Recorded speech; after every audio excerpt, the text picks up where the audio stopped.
How's it going, everyone? We're just going to do a screen cap tonight because I'm going to be drawing. And where we last left off, we're going to make our own music tonight because Carl Casey at Whitebed Audio can't keep up. So we pretty much burned through most of his library. Then again, most of my videos are 2 to 3 hours long, so it's kind of my fault. But I'm thinking something epic adventure film.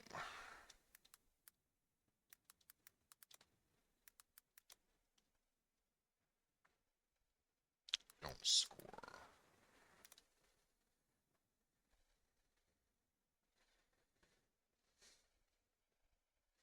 Hmm. Again, we're using a Suno version 5.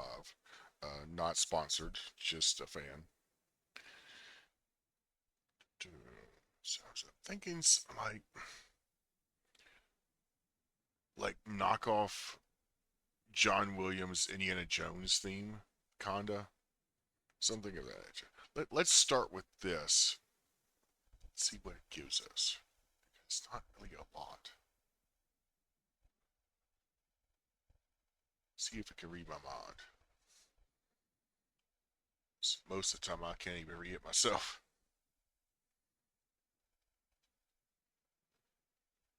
Hmm.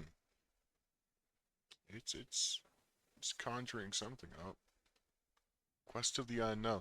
That's a very good title.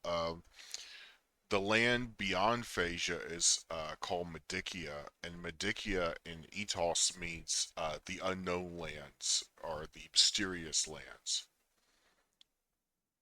And of course, there is a as yet unseen or undiscovered race of Balers there called Medicians, and they speak a mixture of Panjian and Etos, but they also mix in slang, a sort of local Creole, and so they're almost unintelligible. Think of like someone speaking English with like a really, really thick Scottish accent. Like you can kind of understand what they're saying, but as they start to like mumble or use slang, it's like, what the hell did you say? Uh, the Vikings, because they speak more pure ethos, can kind of be used as a translator, but the Medicians have their own sort of slang as well. So it's sort of a learned language. You kind of have to like embed yourself and like learn the language. Of course, a lot of non-native speaker English people who speak English say that about the English is that English has so many weird uh, add-on like slang and like urban dictionary type terms that if you're not on the ball, you just won't understand it.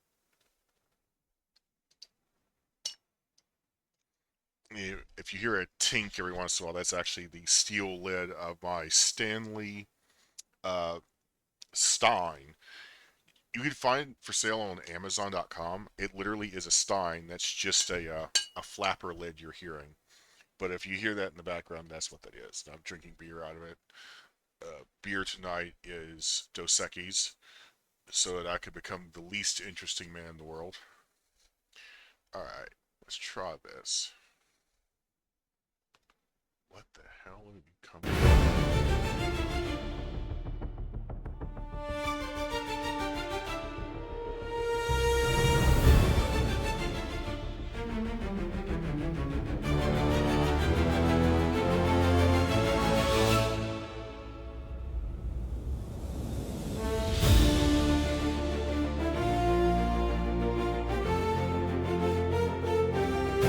Wow.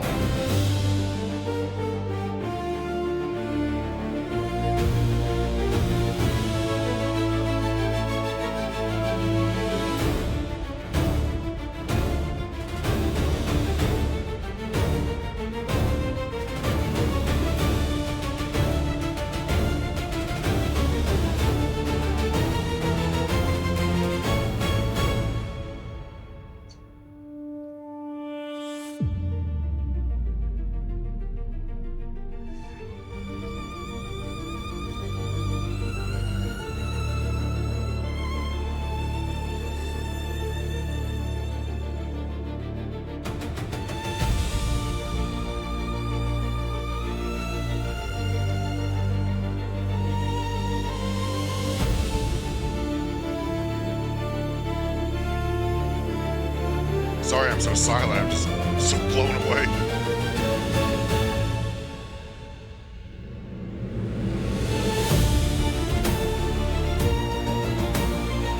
Almost went into Pirates of the Caribbean there. He's a pirate.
Okay, wow. Uh, Pseudo has become too powerful. It must be stopped. That was fucking exactly what I was thinking of. I think we have two here, though. What does the other one sound like? Hmm.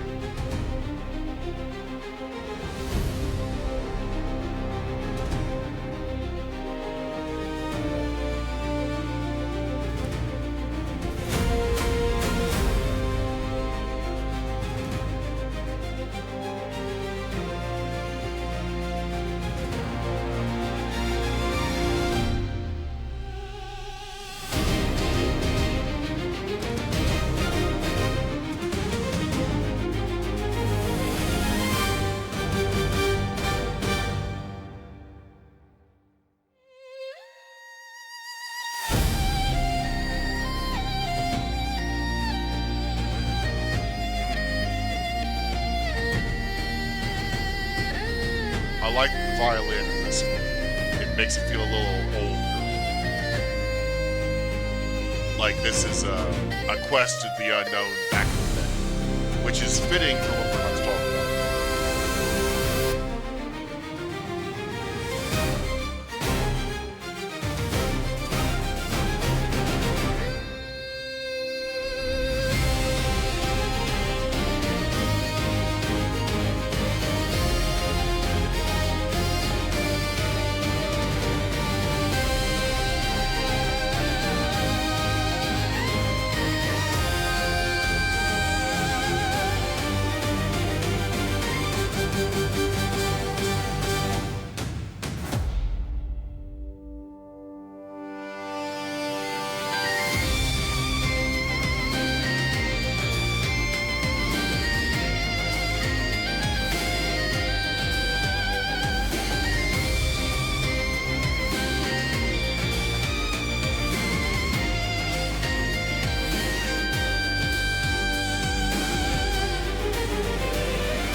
Um, damn, they're both really good.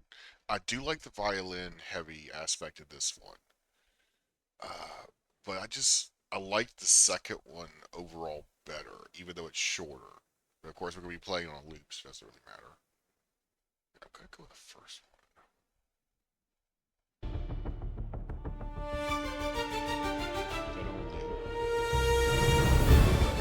And then, of course, see if I can hear myself think. Still a bit too loud.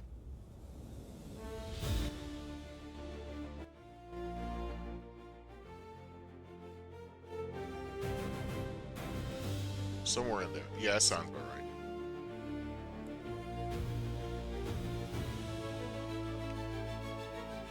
Alright. So, what are we drawing tonight? Oh, forgive me. 'Tis the season. Damn weather change, everyone's sick. Let me talk about sort of the military breakdown between the Phasians at this time and the tech army at that time. Um, they were pretty close technologically speaking. It's just the weapons the Phasians had were just inferior. Your eyes aren't deceiving you. That Ranger does have a bandolier of modern cartridges. Well, the modern in that they're self-contained, all in one, but they still use black powder. They retrofitted their old rifled carbines here to break open like a modern shotgun. They eject the old cartridge and just pop a new one in like a Henry Martini. And just like a Henry Martini rifle, it had ridiculously high rate of fire because of that, while still maintaining accuracy. And of course, all they had to do was just sew on, cartridge loops onto the old Ranger gear backpack there, and they added. I forgot to put it on there. There is supposed to be a chest holster here. The other advanced weapon they brought with them was the Hoppick style version 2 revolver. It's a 5-chamber revolver. Now, the very first one, the very first design one, was gifted, although Fearsome Cockerel did eventually throw some cash his way, was gifted to Fearsome Cockerel by Dr. Hoppick after a very grandiose and sort of overdone test firing at Enforcer Manor. Basically, they didn't want to hold a test firing at the palace because that's problematic. Although the kings have been known to shoot off the roof from time to time, but a lot of people complained about that because they are in fact in a city. So, but basically, it is just like early revolvers that we're used to. It had like I said, a 5-chamber cylinder, chambered in 10 millimeters, so that would be like close to 44 caliber. But this version, the version 2, broke open at the top, and you could change cylinders. Whereas the modified version 1 that Fearsome Cockerel carried from the point on where it was gifted to him, he had to remove a pin to remove the black powder cylinder, and it of course used ball and cap. With the first early version, there was no self-contained cartridges for that one.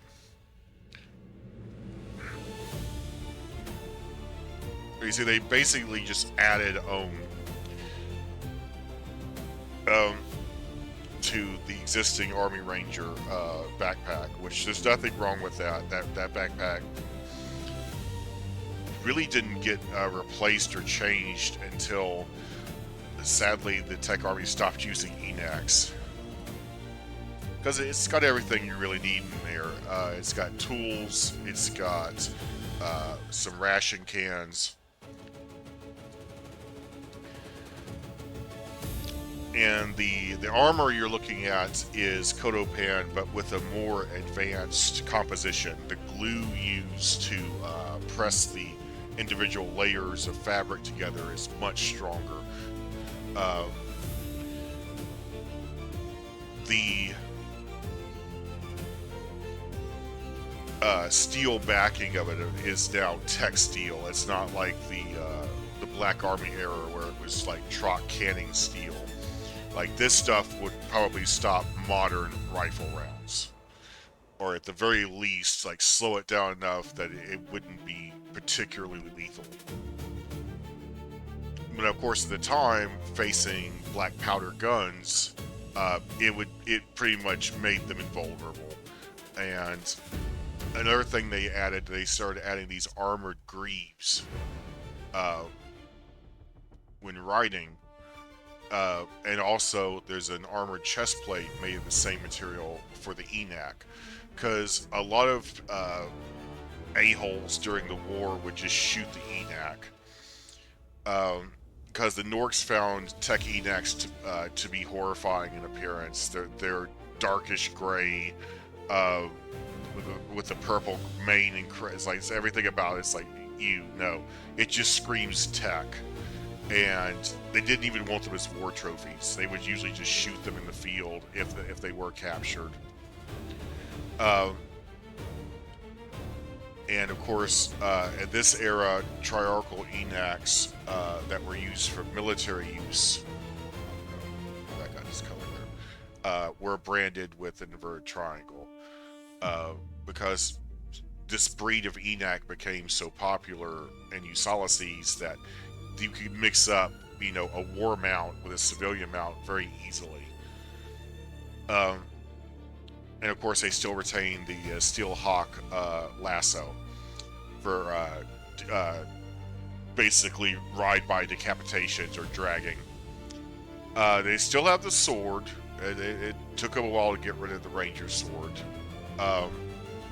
They're predominantly fighting them in this era. They're going to be using rifles or pistols from a covered location. So they're going to be like this on their knees behind like a rock or a tree. They're not going to like stand there Napoleonic style and take pot shots at you. They're not that dumb. And again, remember, the tech sense of honor is about quickly and surreptitiously or unceremoniously just eliminating the enemy. So it's not about like the honor of we're standing toe to toe, eye to eye, intense eye contact, and then we fight empty-handed, greased up and naked like some sort of Greco-Roman wet dream. It's about, if I can stab you in the balls before you can shoot me, I'm going to do that, and then I win. And the other texts would be like, good show.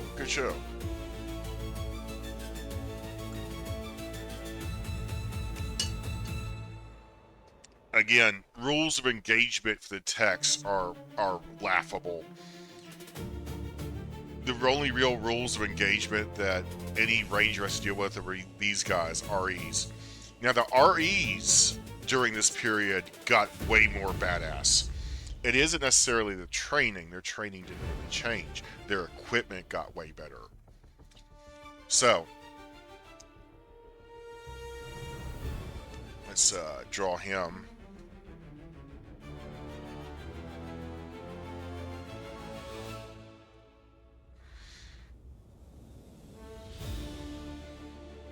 Now, again, you never make anything black.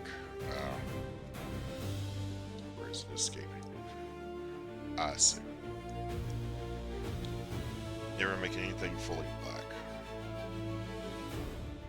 Black is only for outlines and shading. That's actually why the original costume for Batman, he is gray and dark blue, is because they were following that rule, and having him be all black makes a lot of sense. Since he's doing stuff at night, but actually those colors blend in better with the shadows, and they're a lot easier to colorize for a comic book. So that's why the original Batman suit was gray and dark blue, is because the comic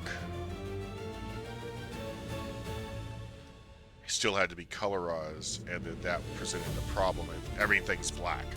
How do you see outlines if everything's black?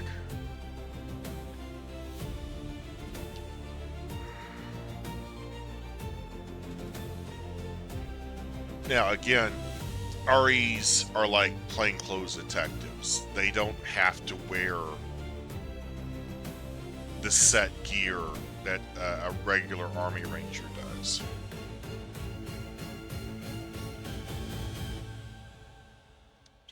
Screw that up.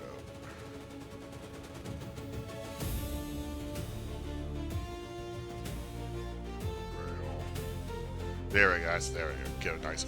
Going for like a fedora style pinch on this guy. And we're cleaning up the hat outlines later. But I wanted to really showcase that there was a massive technological difference. It didn't seem in the book PGH that I had much of a difference technologically speaking. But then I'm really thinking about it. It's like the techs had a lot of technological advantage. One, they knew things existed. They knew firearms existed. It's just they forgot how to make them. They knew that explosives were a thing. They just forgot how to make them. The Phasians, just like the other Balers they encountered, sort of forgot everything. They went back to being a primal civilization and then just sort of worked their way back up. Whereas the techs really never really had to deal with that. They basically just sort of skipped the Stone Age and the Bronze Age.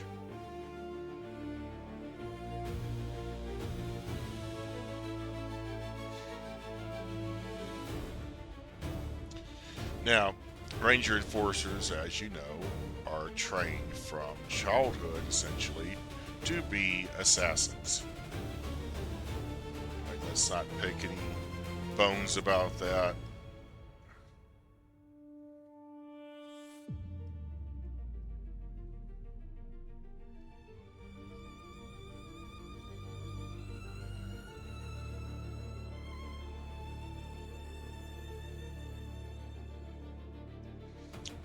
So,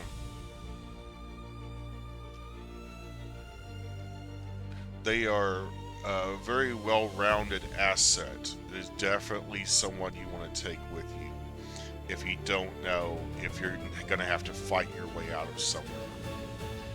In fact, after the first encounter with the enslavers, the Phasians who were trying to capture Fife and his wife and his family,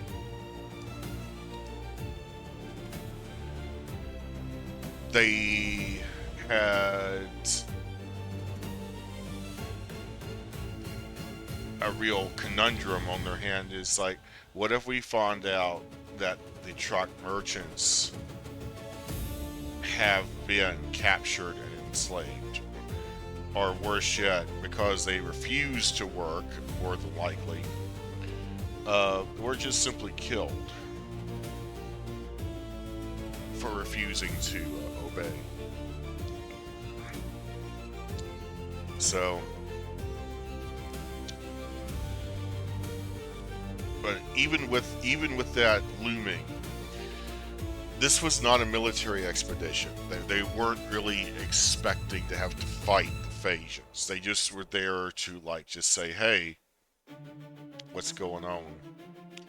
Trox say they had merchants come in your area and they've not come back. Let's deal with that.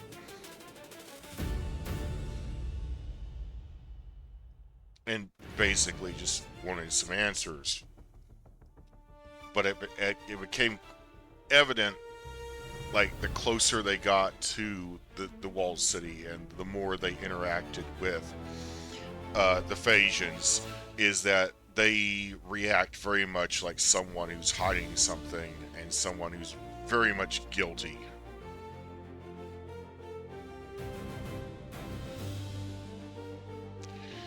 Now, it was the style during this period. Did that make his head way too big? Yeah, it did. Of course it did. It's alright. We can fix that.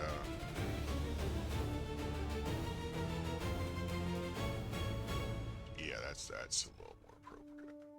That's perfect, actually. Right about there.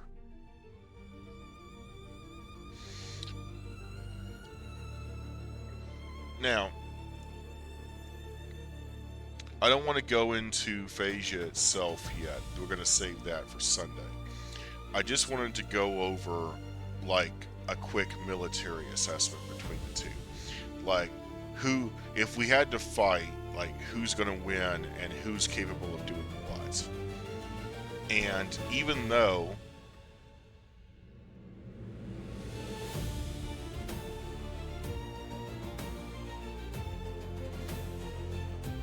the techs are only a force of about 1,000, with a couple of handfuls of ranger enforcers and a couple of dozen warders. I didn't put warders on this page because warders are not combat troops. They just protect Triarchs. That's it. So they're just bodyguards. It'd be actually a little inappropriate to like send them to go fight.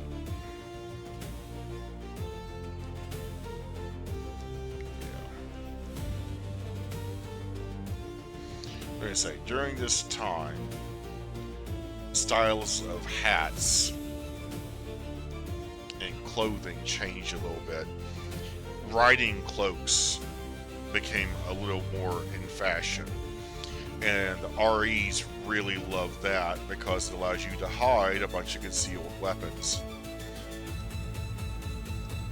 while also, you know, just flaring it open and like double drawing in a split second. Fearsome Cockerel, towards the end of his career, wore a riding cloak like that. It was more like a poncho, though, and an homage to one of his slight inspirations is the Man with No Name character for Clint Eastwood. You can kind of see it in the way that whenever he speaks, it's almost like a one-liner, but it just gets the point across. Less is more, basically. He doesn't speak unless spoken to. He has a really intense gaze. He wears a big hat. He's got massive cowboy energy. It's like I don't know if you noticed that yet, but yeah, Fearsome Cockerel's got a little bit of Man with No Name in him.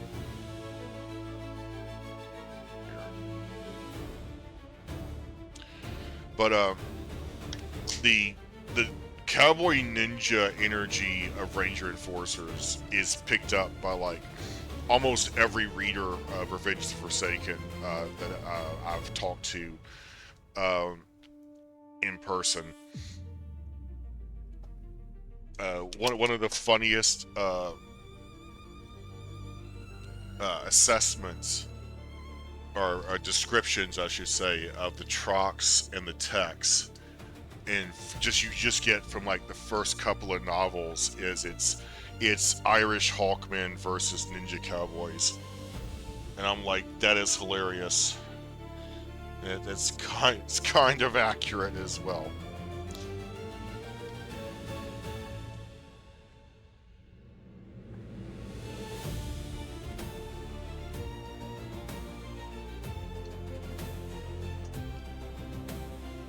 Sorry, just refilling my beer there. Now, after the Hoppic style revolver started becoming ubiquitous in the tech army ranks, there were a lot of manufacturers in Ulysses who really wanted the patent to expire on that so they could start making copies, because civilians really wanted those guns, and they especially wanted like short barrel versions of it like the King himself had. The King had a special order short barrel cartridge, full cartridge revolver made that he referred to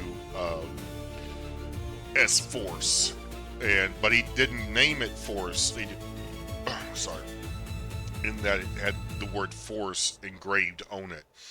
It literally had the formula for force, mass times velocity equals, on the side of the barrel.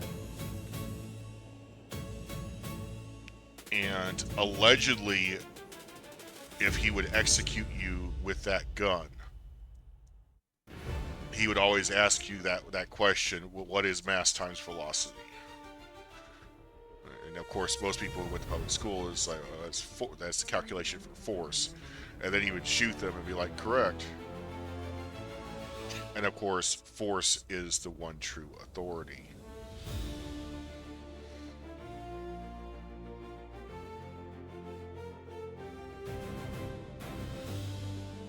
And no, force is not always violence.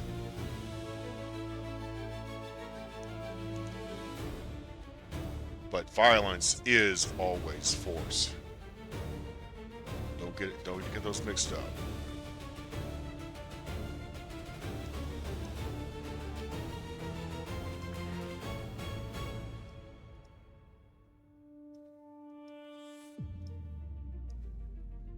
But anyway, Ranger Enforcers started having leather makers make what we would call a modern gun belt, a Western style gun belt to carry on their hip, where it's out of the way but easy to quick draw when both standing and riding.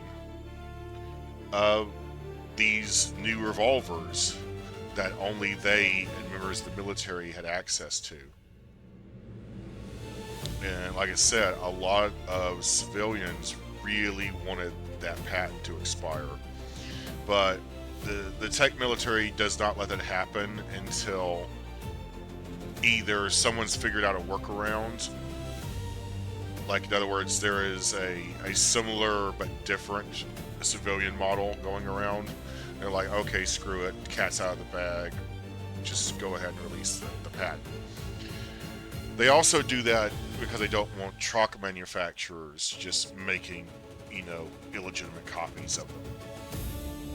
However, after the Western Expedition, and especially seeing how damn good these revolvers were,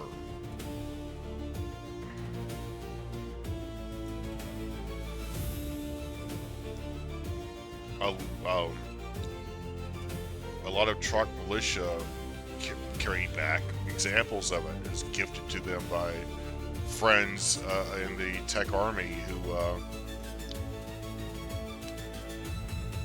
they served alongside with during this expedition. And Val said it was okay, so all of a sudden the trucks have revolvers too. And that started a very interesting age.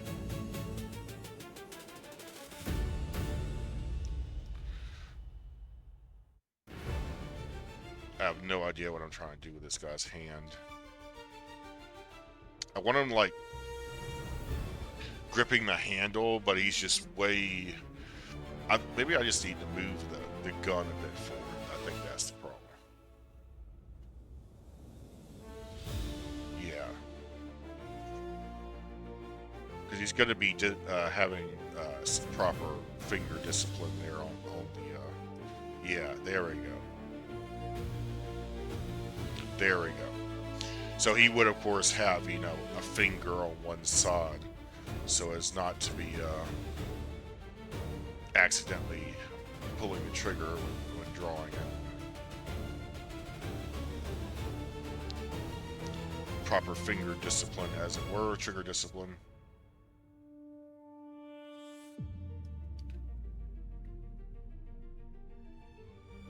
Now, why revolvers and why not something crazy like the harmonica guns or crap like that? Because the techs did have like salvo guns that were similar and could shoot multiple rounds. And basically, if you don't have the metallurgy skills or the machining skills to make a slide frame pistol like at 1911,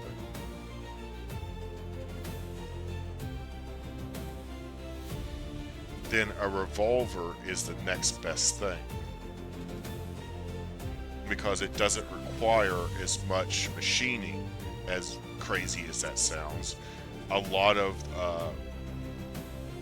the parts on an old West revolver, even though they were interchangeable if they were a Colt, were still manufactured by hand. They were still hand filed.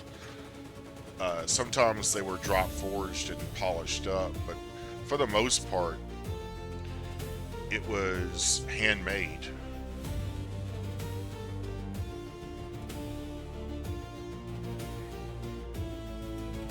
There we go.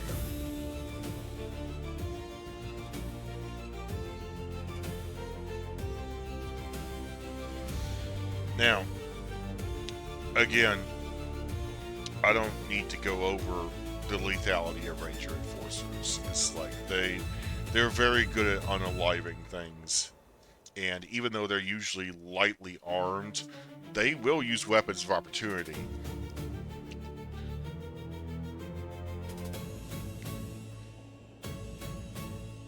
And of course, in this area, he also would have a sword.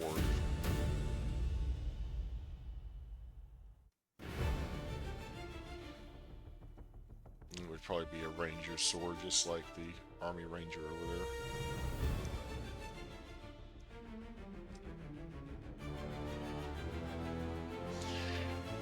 However, during this period, you see them transitioning more to like a hunting style knife, almost like the messers that Trox would use way back in the day.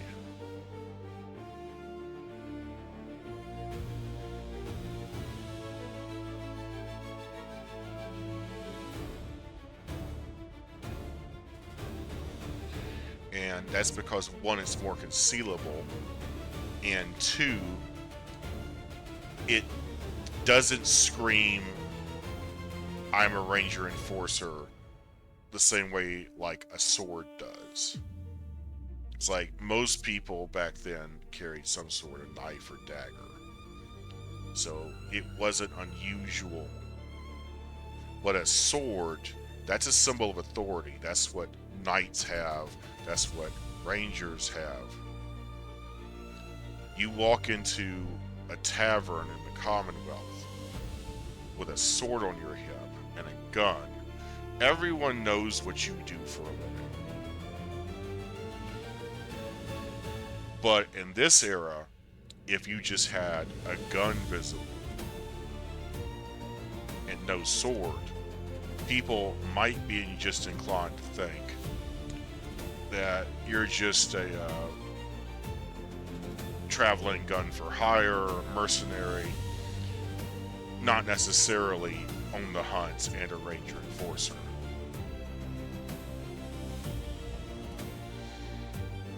Of course, they would be wrong in that assessment, but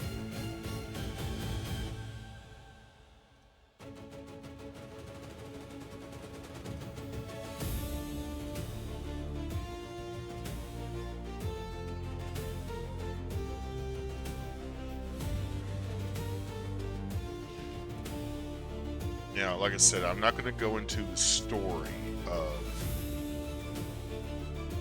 first contact with the Phasians, what went wrong, how it resorted in a conflict, albeit a short-lived one. And all things considering, whenever you piss off the Techs, a rather bloodless one. The Techs only really killed like a few thousand people. Basically, just enough to get the point across.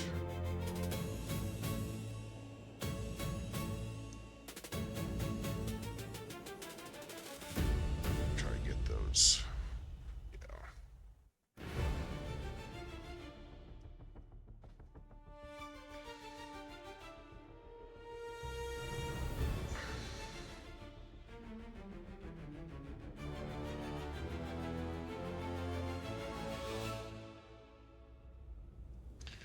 But again, like I said, in the book series, I just it, they felt too close technologically, and I'm like, nah, I need to retcon that a little bit, because otherwise the Phasians just, even though they're holed up in a walled city state, would have been able to just expel them, like no problem.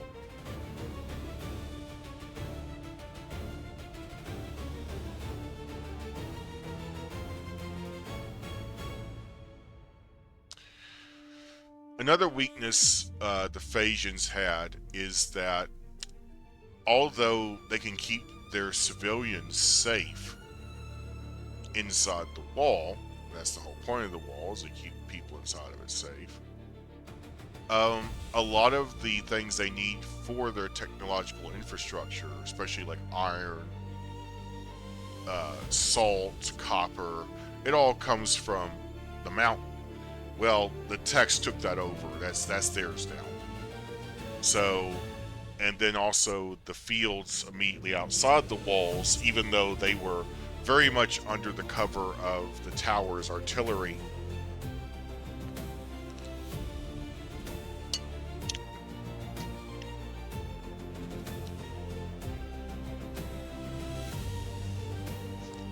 They still required slaves and overseers to go out into the field and, pick the crops. Well, let's just say Vitma Okami had a field day with that one. Literally. And imagine you're up in the tower and you just keep hearing this booming long rifle in the distance. And you keep looking around with telescopes, binoculars. You can't see a fucking thing. And yet you keep seeing overseers get shut off their enacs. You see slaves scatter and run back to FICA. You're like, what the fuck is going on down there? Well, what the fuck going on down there is the Thunder Witch 2.0, Vitma Okami. Because after it was determined that the Phasians are a problem, again, not gonna have spoilers for Sunday. And I assure you, it's not Val being a dick or losing his mind like his grandfather. The Phasians had it coming. And of course, if you've read ahead in PGH, you know what Emperor Mill did. It was a twofold thing. One, Val was willing to overlook and forget. The other, he was not. Sorry, spilled beer everywhere. Somehow.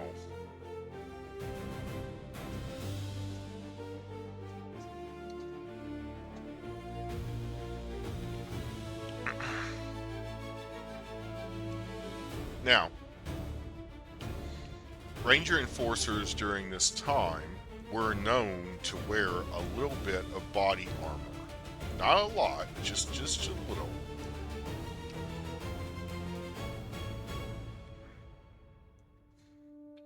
Let's make that, yeah, a little clasp there.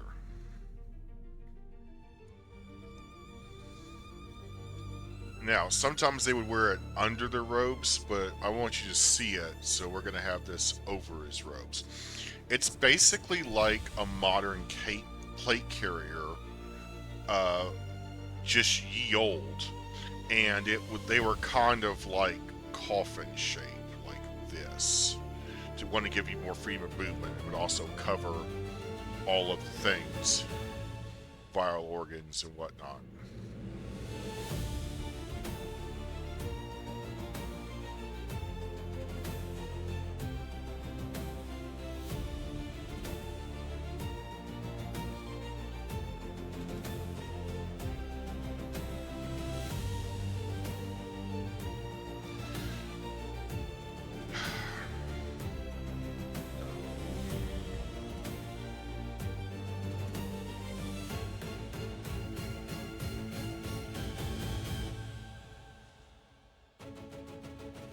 Now, what was this armor made out of?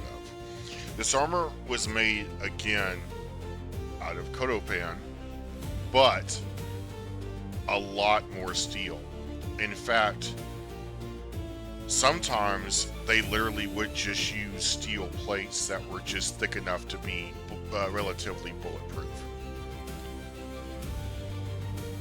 Because the Kodopan would actually deform and delaminate after being hit. So, for the money, just get a couple of plates front and back, and maybe some for the shoulders.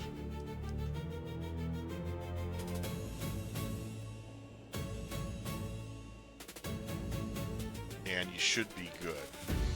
And they were, of course, just like a plate carrier, put into a heavy canvas sort of sleeve that then goes over the shoulders and side buckles.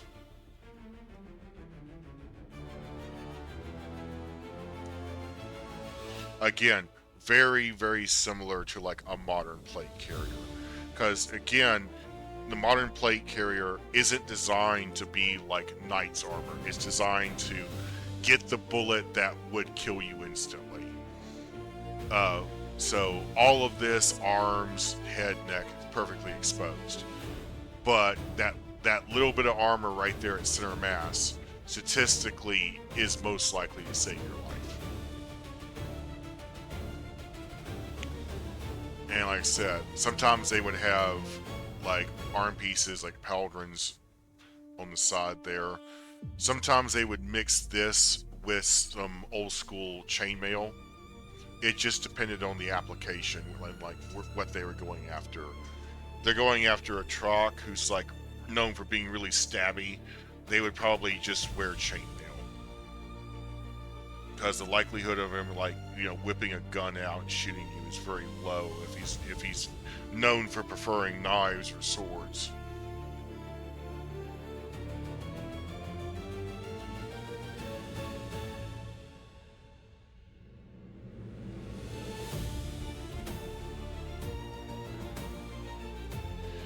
And again, Ranger Enforcers don't really have a dress code,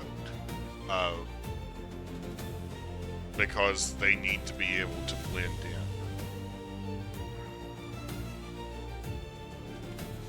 So they could wear fancy gun belts, they could wear... Ooh, it's the wrong direction.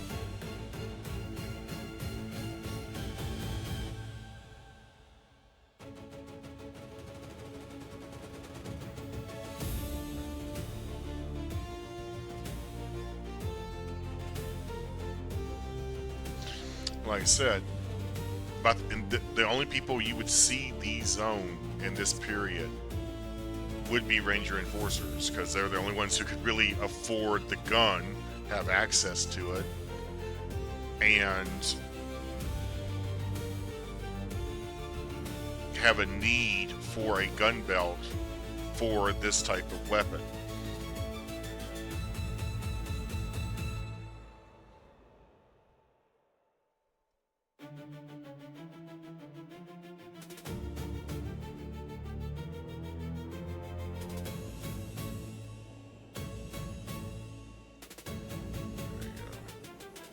Tips and tricks.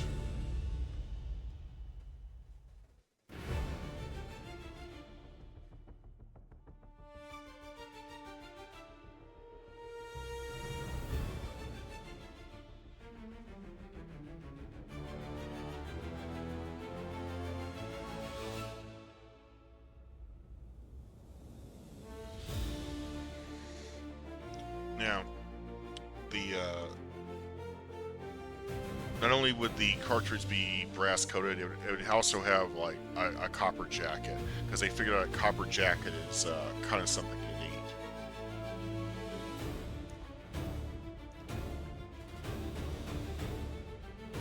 But the Trox, for cheapness and convenience, kept naked lead projectiles for quite some time. You still even buy them at gun stores in the Commonwealth today.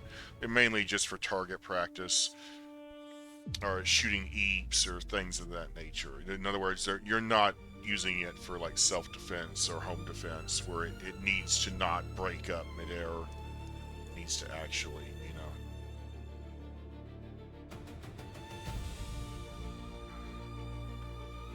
have some ballistic integrity.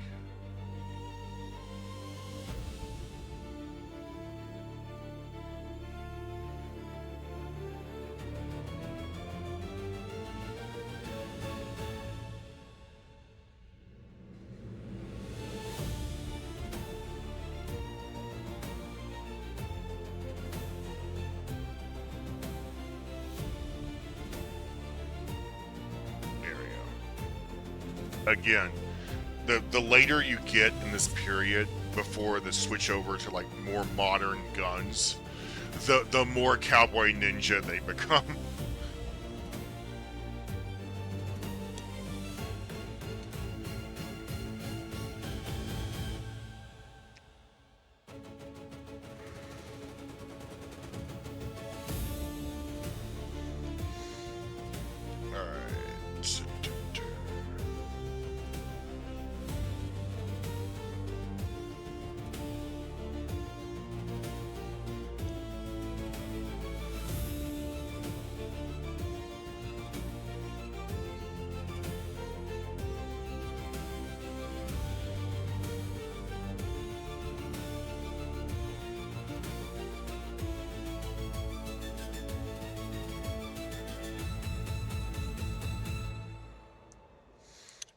And of course, Army Rangers always blouse their boots, as the modern army, here on Earth would say. In other words, they tuck their boots into their pants, and that's something that both Army Rangers and REs do.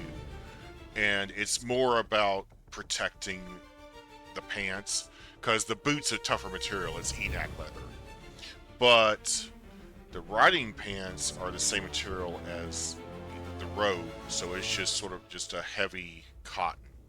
Think like what a gi is made out of. And Ranger Enforcers, especially because they want to blend in, usually use a nicer material here than that. So it tends to be something expensive that you don't want, messed up by rubbing against brush and thorns and crap.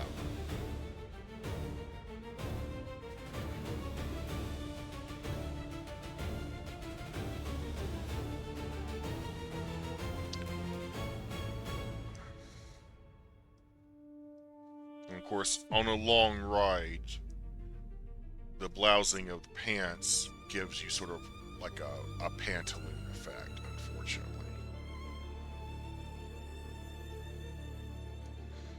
Now, no spurs on these boots. Fearsome Cockerel bought those boots back when spurs were a thing.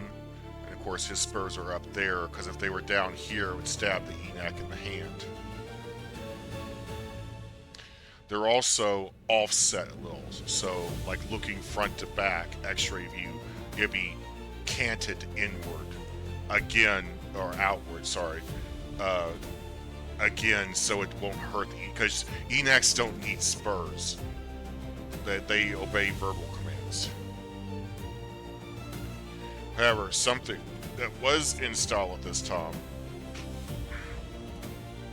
were Nork and even Viking style pointed toe boots. Now, at first, Ranger Enforcers did not like that. They don't like the pointed boot. I'm gonna take that spur off. However, One Ranger Enforcer embraced it because he found out you could put a steel insert, similar to how Nork Lords will put a gold inlay over the tip of the boot. And if you remember from last time I was drawing the Nork Lords in the Haunted Painting, came up with the derogatory twinkle toes for them because they would bejewel and gold inlay the tops of their boots. And of course, Tex found that ridiculous. It's like, who the fuck would wear that? But pointed boots, if you have a steel insert, like literally a steel tip, you've got an effective melee weapon there. And then, sort of as an homage to old school plate armor, some of them would just tip their boots with silver coated steel and embrace the twinkle toes, but only because it hurts more when I kick you in the face. This is about fashion. It's about lethality.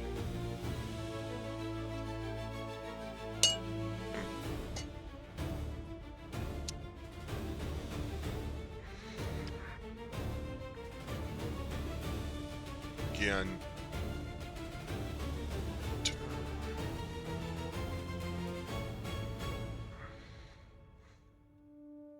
Yeah, of course, no greaves or armor on here. This is about speed. Ranger Enforcers do not like crap on their legs. They like to run. Again, speed and stealth. Did I make his legs comically small? Yes, I did. Let's make that a little bit bigger. That's a little.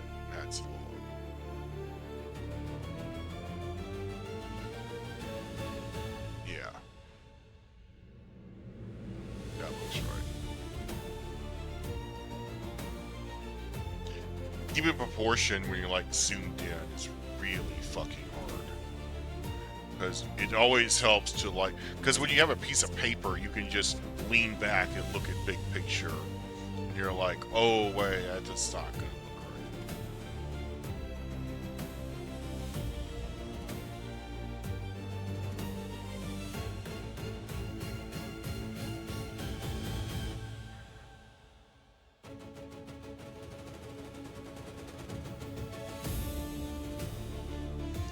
And of course, all black. Well, in this case, really dark gray.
Fingers are.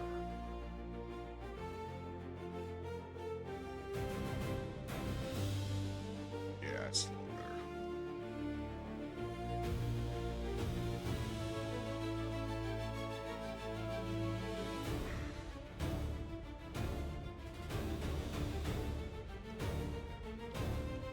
Now, Ranger Enforcers during this time also developed some very interesting hardware. One is they came up with the idea of putting a telescope on top of a gun and basically getting Okami vision. Except, you don't have to suffer the horrible farsightedness for every other moment of the day. So that meant someone who was mid at best at sniping, like say Cora, was suddenly on par with Vitma. And Vitma really did not like that. It's like sniping's my thing. Get your own thing.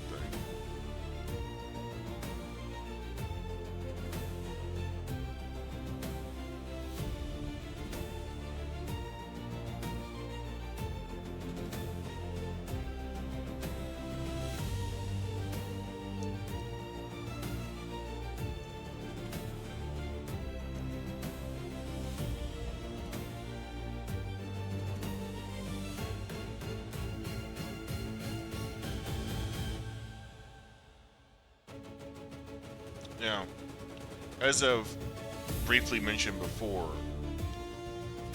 in the Eighth Fleet uh, time frame, so modern Hazaya, or they're spacefaring again, for the longest time,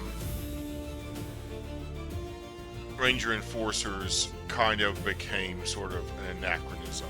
You really didn't need them anymore. Forensics got really good at identifying people by their DNA and whatnot. Until off-worlders started becoming a thing.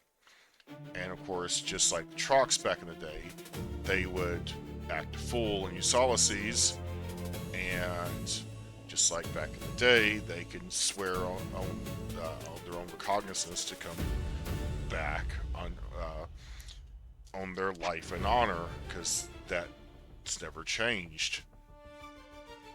And all of a sudden, Ranger Enforcers started getting DWs for outlaws on other planets.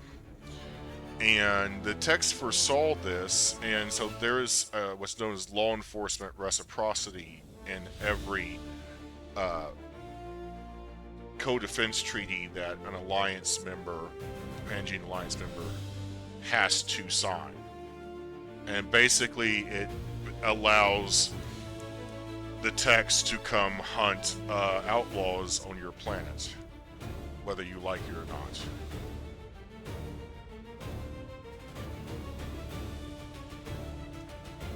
Basically, you're gonna respect the REs.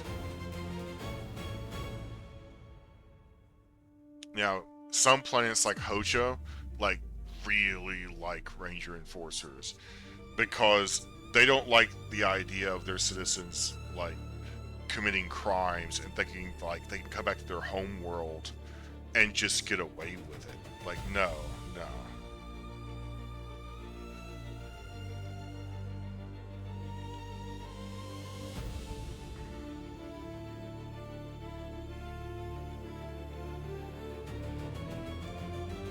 Area.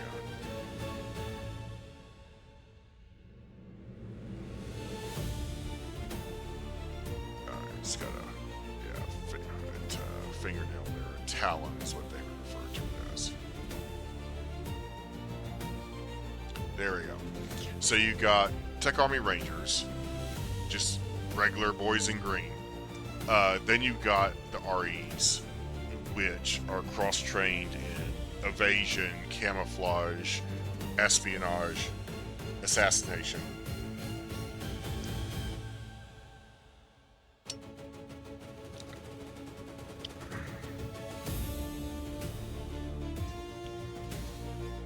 And like I said, heavily armed for what they are, but lightly armored in comparison to the Army Ranger.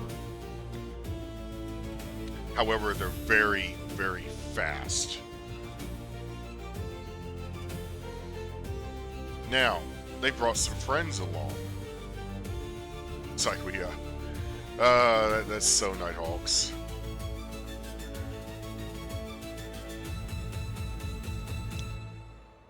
28th Militia, the Nighthawks. Now, the Nighthawks specialize. They're not a regular militia. They are actually special forces, technically.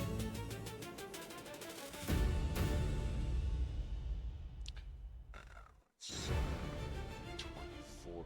No, that's the wrong one. That's the font I use for get good. New Times Roman for goods back in the day.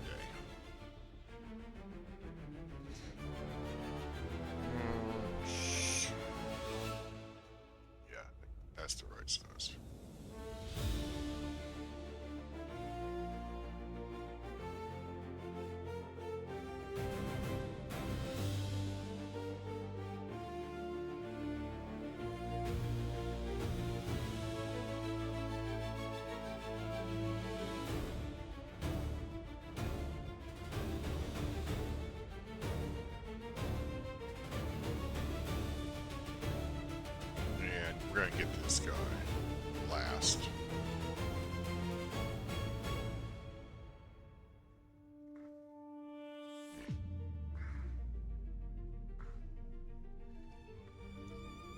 Now, I'm going to show you the process I use for drawing.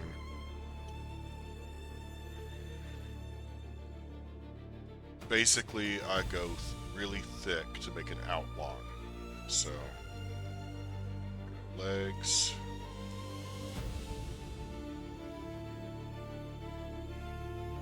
Boots.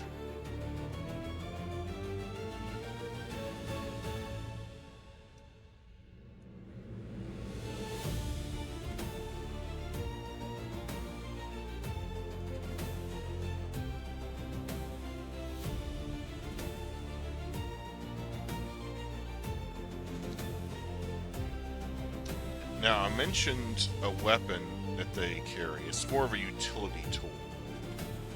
And it's called an eat stick. It's essentially a old school boomerang. Boomerangs that are meant for hunting actually fly straight and level. That's the whole thing about them, is that they are aerodynamically balanced, so they don't veer left or right. The boomerangs we are used to are actually flukes. The Aborigines themselves kind of use it as a toy. They can be used for bird hunting, but that's about their only use. The ones that actually fell kangaroo are like the ones like the eat stick. That they fly in a predictable straight pattern for long distances.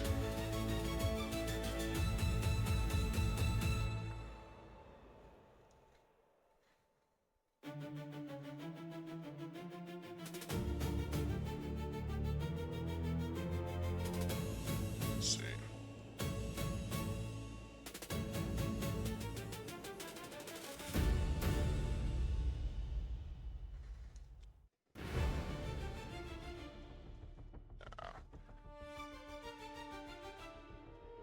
Not yet. Not yet.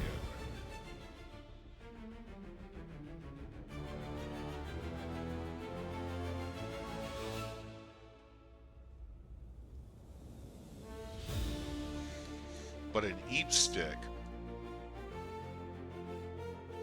again, as they imply, it is used for hurling at apes. It is probably one of the oldest weapons the Trox can recollect making in the New World. Like, if you ask the average Trox, like, what's the first weapon you guys made when you landed, regardless of what you believe about the storyline of the Exodus, like, what was the first thing you guys made? Now, the Norks would say they made a stone spear. The text literally would say, well, we brought guns from home, so those technically were the first weapons. But then when bullets became extinct and the guns rusted away, we went back to just making, like, iron knives and swords. Again, they kind of skipped the Bronze Age. That's why I smell bronze when you know iron is a thing. And they may have had some help with some powerful magnets from the Humble, allegedly. That's kind of a tech urban legend, is that for the first few hundred years, they used powerful magnets that they got from the Humble to separate iron-rich sand. And that's why tech steel has always been so good, is that magnet would get the best pieces of iron out of the sand.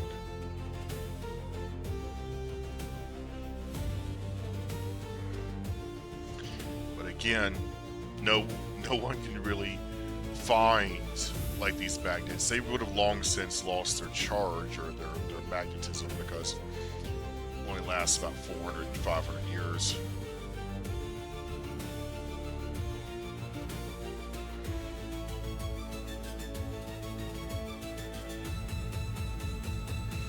Now, what's interesting is that they too wear a green sash. And they do tie it on the right hand side.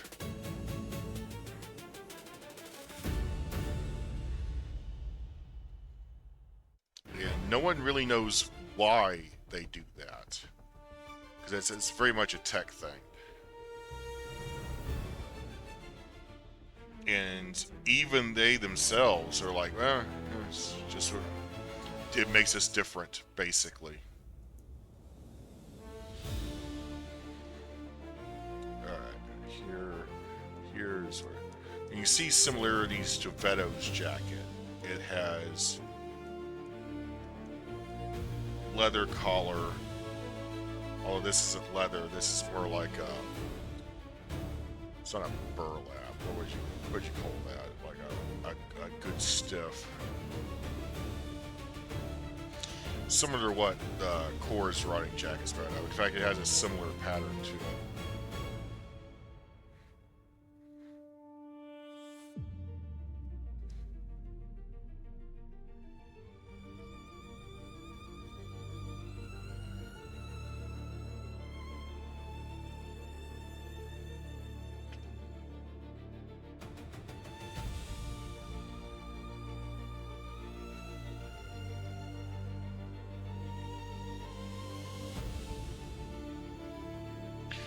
Now, if you're wondering, did Trox do the whole overlap to the left being male and overlap to the right being female thing? They don't. And in fact, if you pointed that out to a Troc at that time period, you ever notice that tech women wear it overlap this way and the crest is here, and it's vice versa for men? They'd be like, oh yeah, that's weird.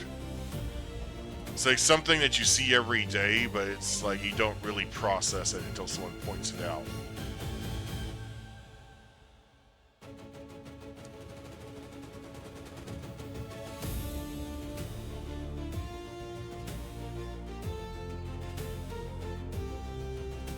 Sort of clean the edges here before we go in with the detailing of the lines. So that's a nice heavy riding jacket. Again, and sort of analogous to what Cora wears, just shorter. In fact, I might want a circle tool for the buttons.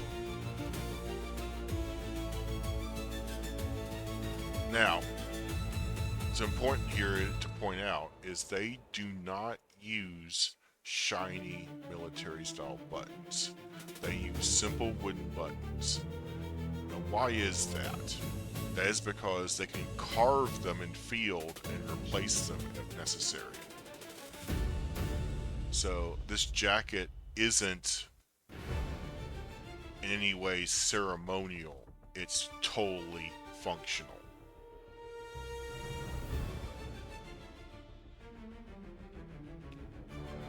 And just have sort of one more poking out there, and I'll just cover it up.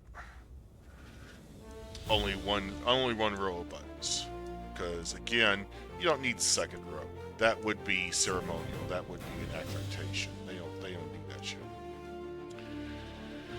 Just simple, simple, simple. Easy to repair. Easy to wear.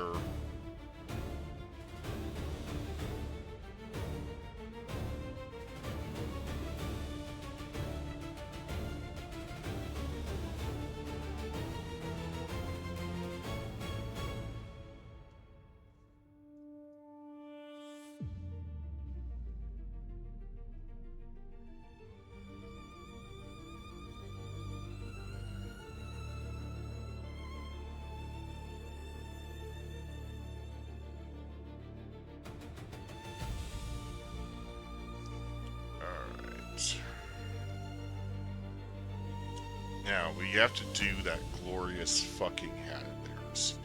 It is very much inspired by like Australian Special Forces, in that it has a flap over here and straight brim over there.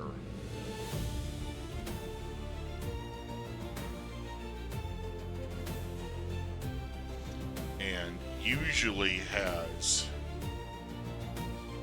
if they are of rank, a panache of some sort right there.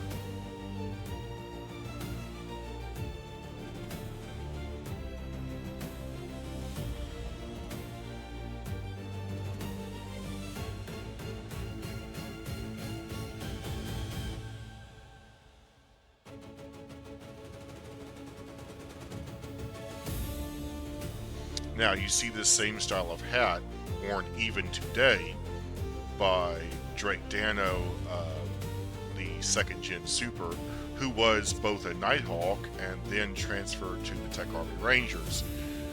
And the reason he can do that is because of the fact they traveled along with the Tech Army Rangers as scouts and advisors to the Techs when going through the Commonwealth on their way to Phasia. They also served as a sort of diplomatic party representing the Commonwealth, so that if the Emperor did like acknowledge or say anything about the Trox that went missing, there were a company of Trox there to hear that and like directly relay.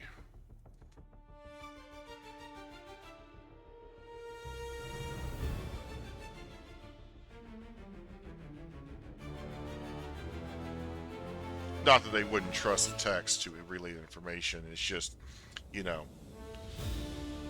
it seems a little weird the text would be asking about missing Trox. It's like, why the fuck would you care? But if you came with a group of Trox, you know, behind you essentially, or with you, it's going to like, okay, so this is kind of a joint thing.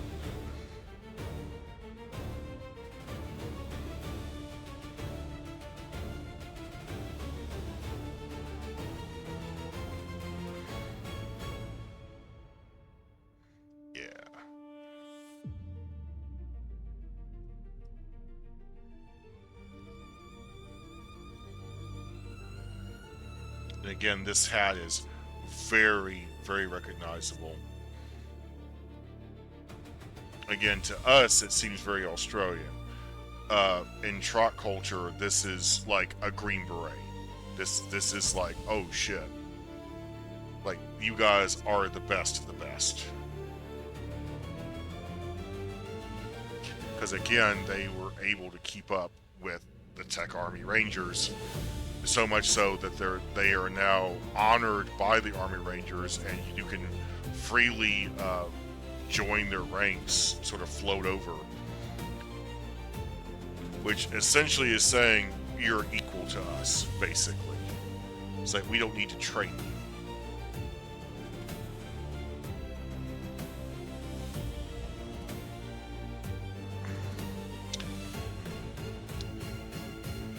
Might need to fix that hat up. But I like that pinch. So keeping that. There we go. Yeah. There we go.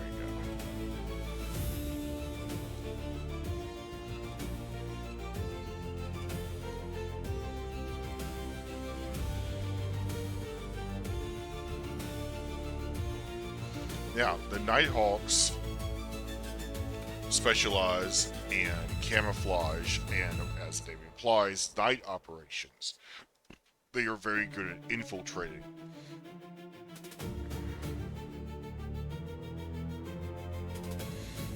In fact, cheekily before this, they were responsible for graffiti found on the West Barracks. They literally snuck into Ulysses fucking late at night and painted basically a giant dick on the wall of the West Barracks and then rode immediately back just to prove a point. What's interesting is that no one saw or heard them.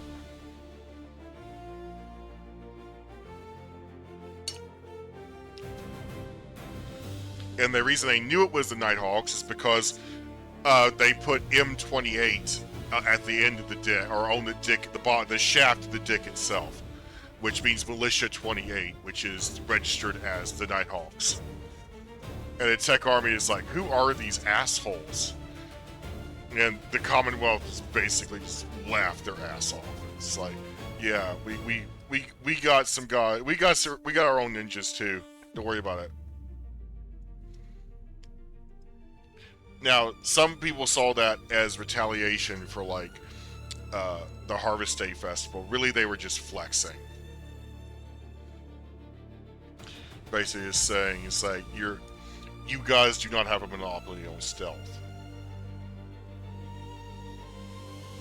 Now, you may be wondering, how the hell did they get that deep in Usalicese without being seen? Well, it's very simple. They just dress like techs. And because it's nighttime, the difference between black and brown is very hard to distinguish. So they literally just dress like Tech Army Rangers and just basically acted like they were on a night patrol of some sort, night maneuvers. Went up to the side of the barracks, but rather than request to be let in, they fucking drew a giant dick on the wall with an M28 on the shaft and then left. And no one noticed this until like the early morning when the sun called it.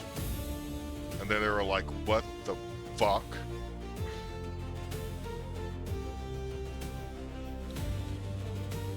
Now, because of that, there started sort of a rivalry with the Tech Army Rangers and the Nighthawks.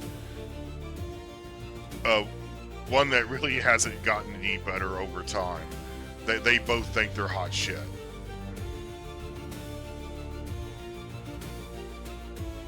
In reality, they're both really good at their job.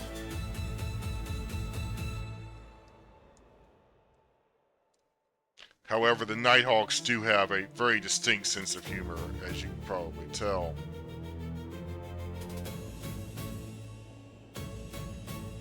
Which clashes with the more professionalism of the Tech Army. Let's put it that way.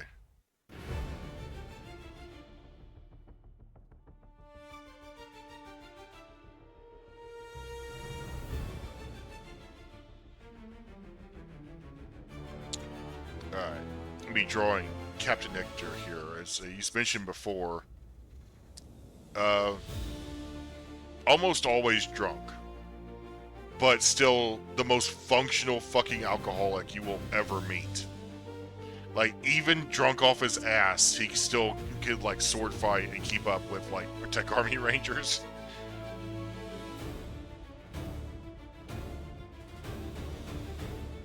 And of course, he famously confronted King Val over the fact that he didn't get any information that the Tech Army was moving through this area. And Val was like, well, have you been on maneuvers? And it's like, yeah. It's like, well, that's probably why they weren't able to talk to you, is couldn't find you. And then, of course, he infamously poked the king in the chest with the eep stick, which really pissed off everyone. And Val literally had to put up a hand, saying to us, like, nope, do not shoot this guy. It's like,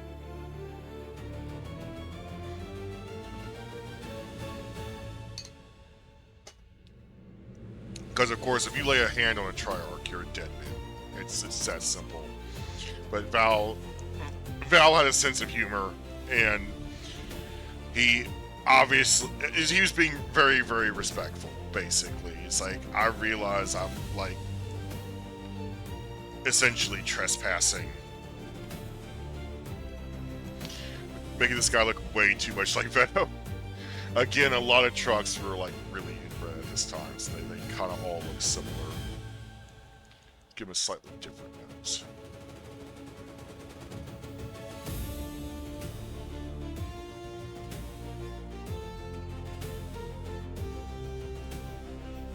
Yeah, there we go. A little more narrow-nosed. Scar there.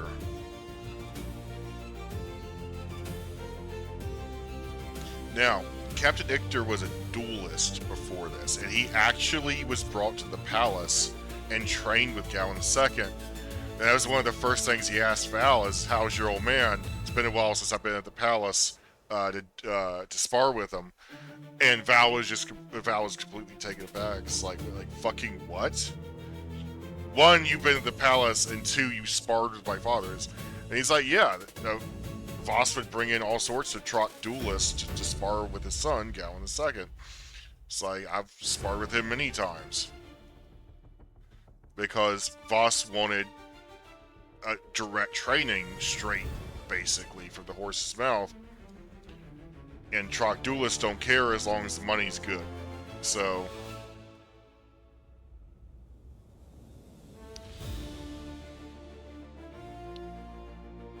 But then, hearing that,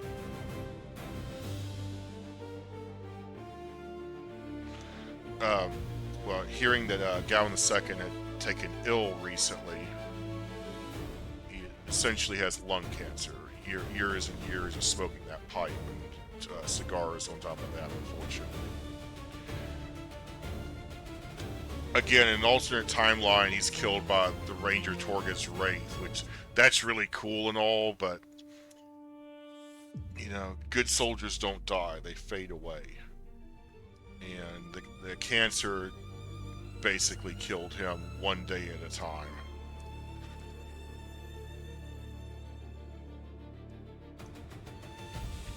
And unfortunately, some spoilers, he dies before finding out if Val comes back from his expedition.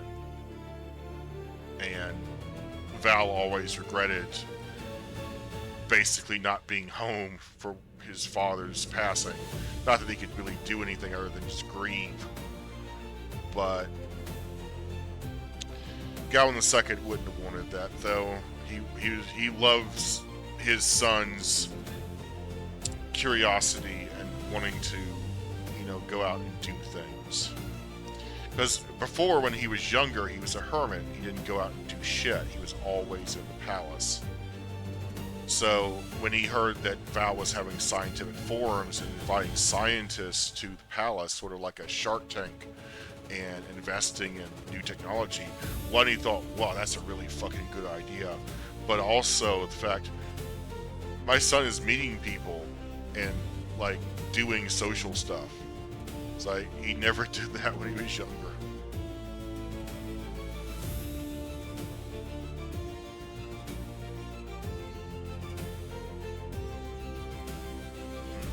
I feel like this needs to be, yeah.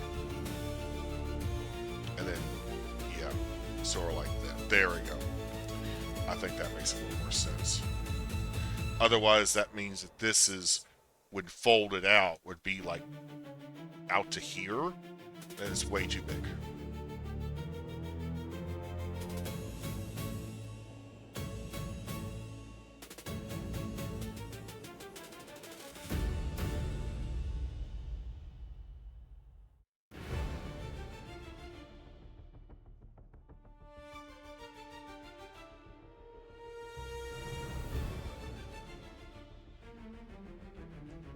Alright, now, this is the most important part of this house.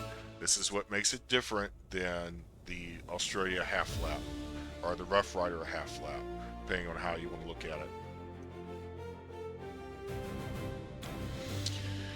Every Nighthawk, remember, Eeps are nocturnal.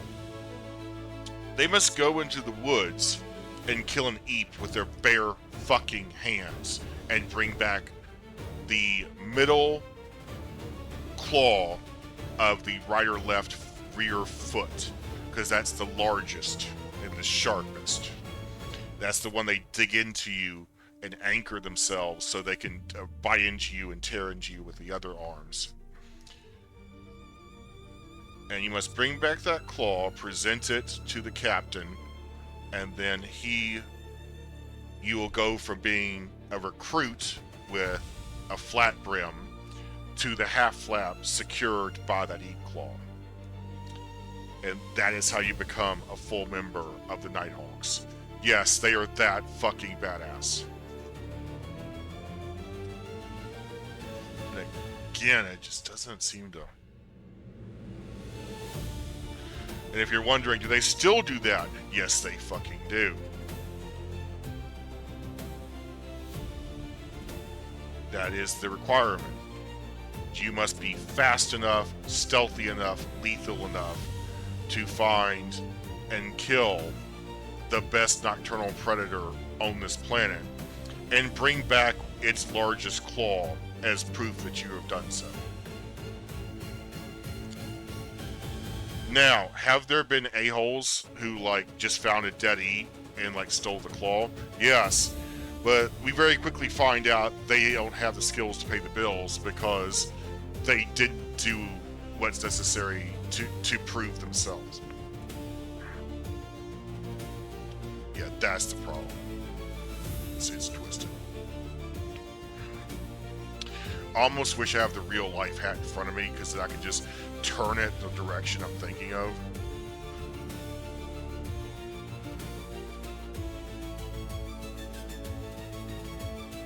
There we go. That looks right. Yeah. Now, Nighthawks who are flat-brimmed, like I said, they're not real Nighthawks yet. Like they're just squires, or they're in training. They're pukes, plebs, whatever the fuck you want to call them. A real Nighthawk has that deep claw.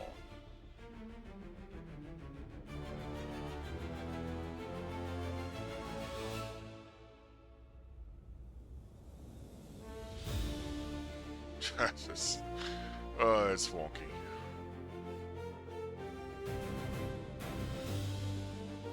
Yeah.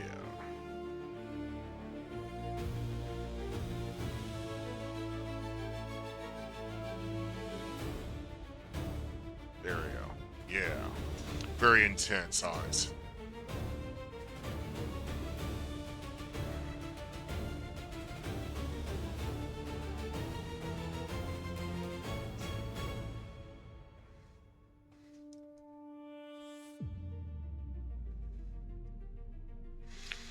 Now,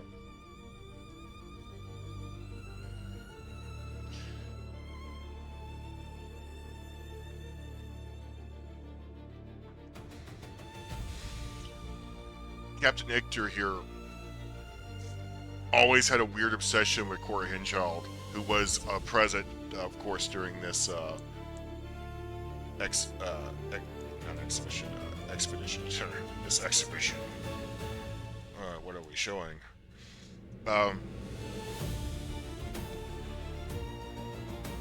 Because she had heard, he had heard that she was fucking something else, like just like ultimate femme fatale.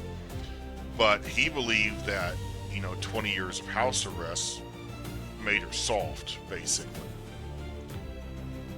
and very quickly proved to her, to him that like, no, that's not the case.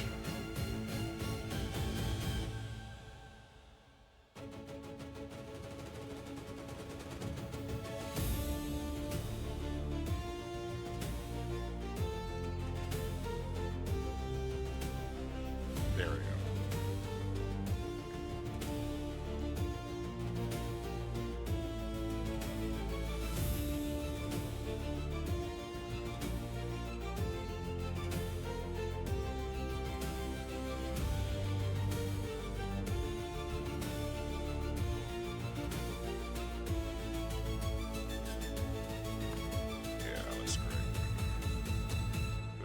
Stripe down the side of the pant. Again, almost like copying the text, weirdly.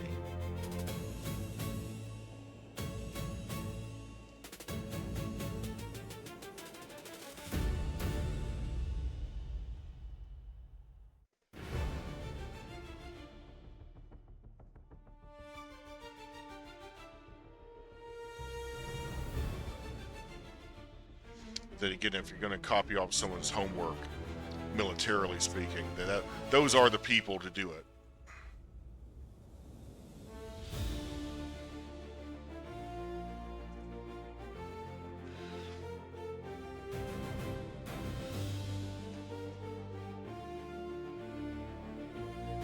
Now, I believe in the original PGH, I said these were Trock mercenaries hired out of Wadern, and I'm like, they could have supplemented forces later on, but these were the main guys that were with them the whole time, was the Nighthawks, because when they first encountered them, didn't know why the hell they were there, didn't exactly believe their explanation until they saw the massive crowd in Tetrick waiting for the king that they had just held up for several minutes, asking, hey, why are you here?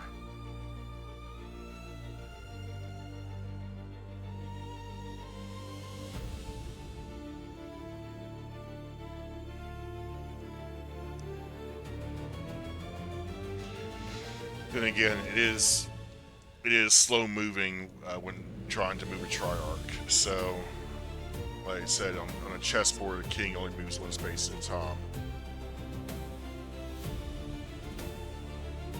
That's because the entourage moves with them. It's a lot of people move. Now, what's interesting is, although Veto, again, he went back home because Mama died, and Mama did the books, and his older brother is never good at the books. He's really bad at the maths. He's really good at sales. He's not good at numbers. He's not a numbers man. Whereas Veto was always really good at that. I'm sorry, I should say his younger brothers. Because he is the eldest, because he's a magnet. Almost retcon there. Accidental retcon.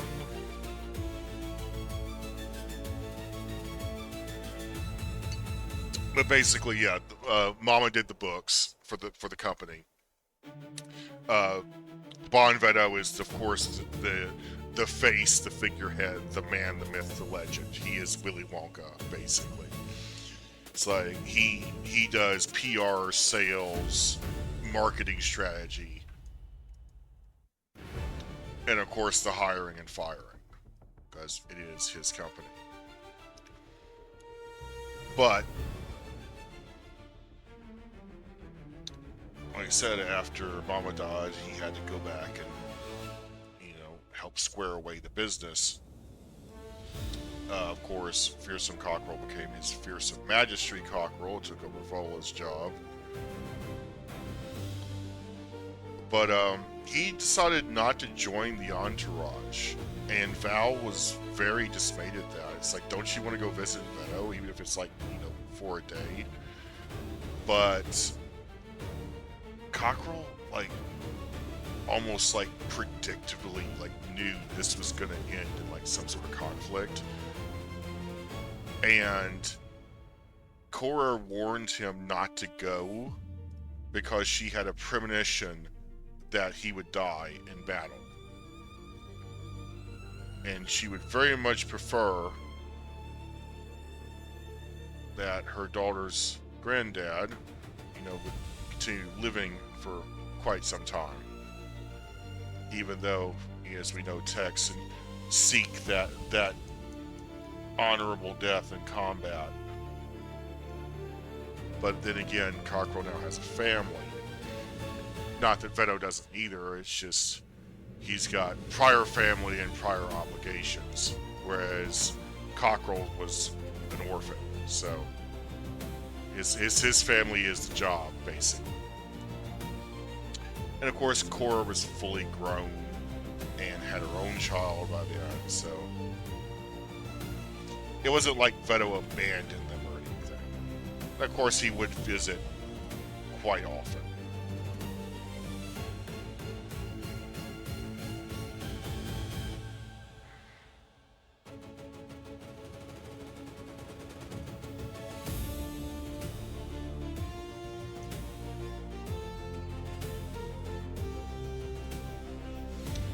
But, for whatever reason, this would not be Cockerel's fight.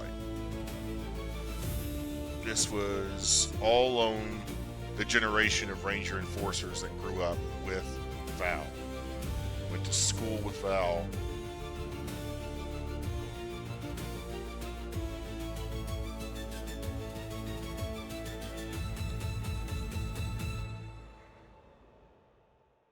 So basically, it's Revenge of the Forsaken, the next generation, I guess.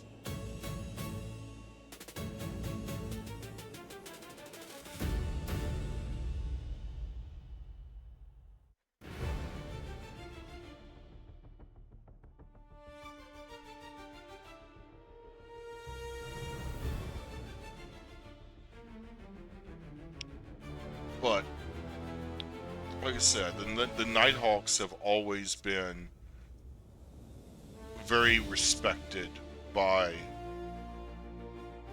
the Tech Army Rangers because they can keep up.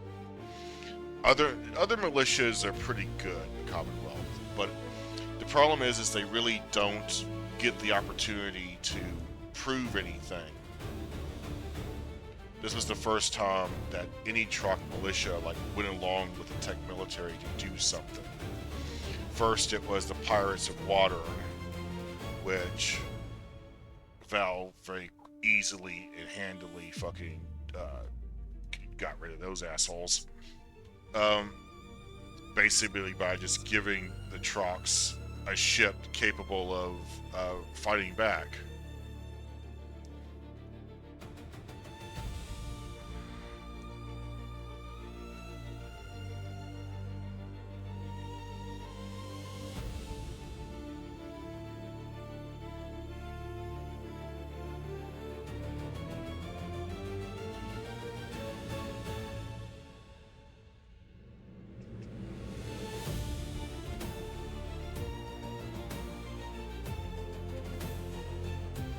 And yes, I'm waiting for the very end to do the hands, because the hands, of course, are holding weapons.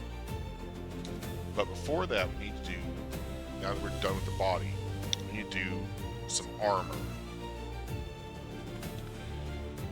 Now,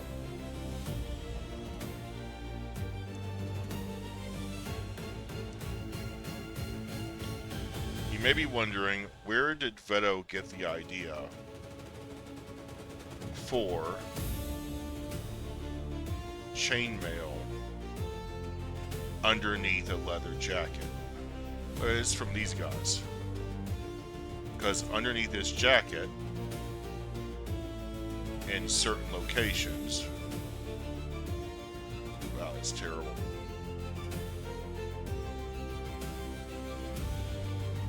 Especially around the collar. And what they would do is, under this collar, there is a little belt, and they would, like OPEC, put it up over the throat and up a little around the chin to protect the carotid artery and the jugular vein. Because their main weapon, the saber, is a slashing weapon. But when not used for comfort, they would put the collar down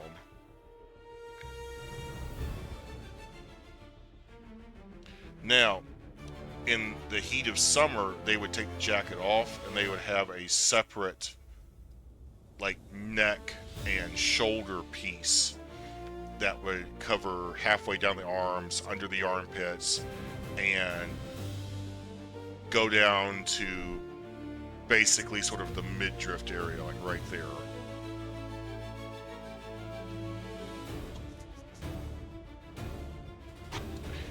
To protect against saber and knife attacks, basically, because they're more worried as a militia taking down like bandits and highwaymen than necessarily the techs.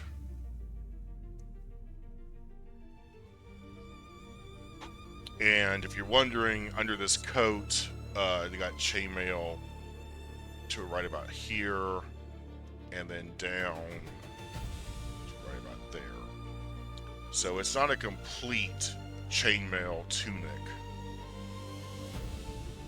but it does overlap in the front, which gives extra penetration protection.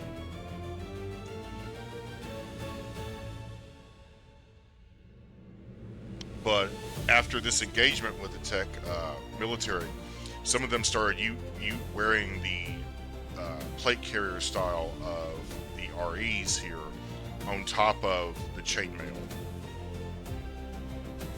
for ballistic protection.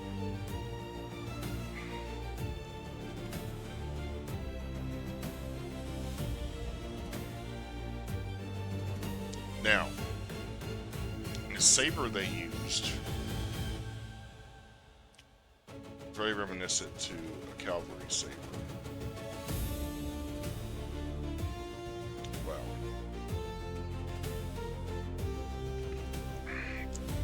I might use a line tool for this.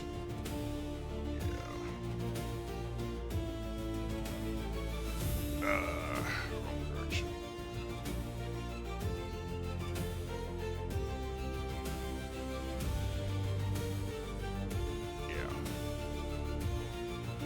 Come on.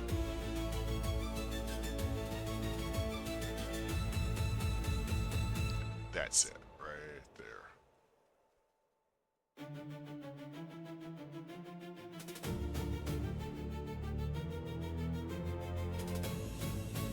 Like I said, basic cavalry ranger, cavalry saber.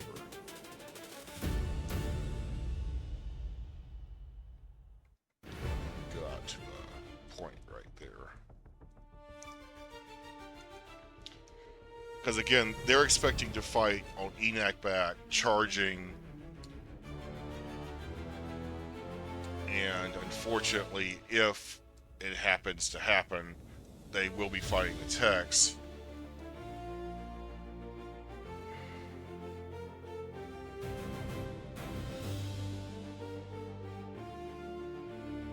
So a basket style. Let's see.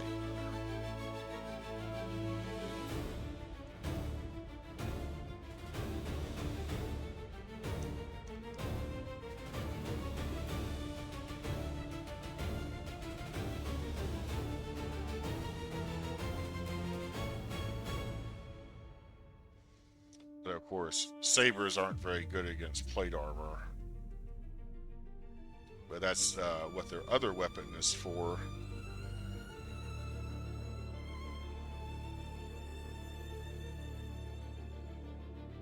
We'll get to that in a minute.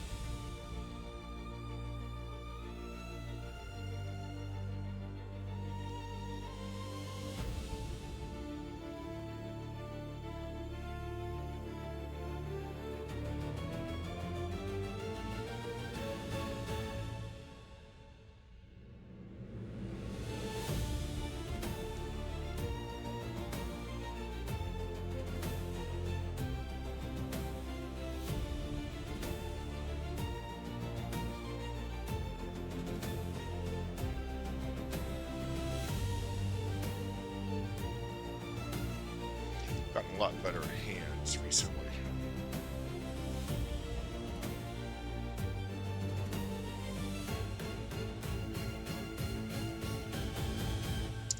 And like a little spike pump down there. No, let's make that steam.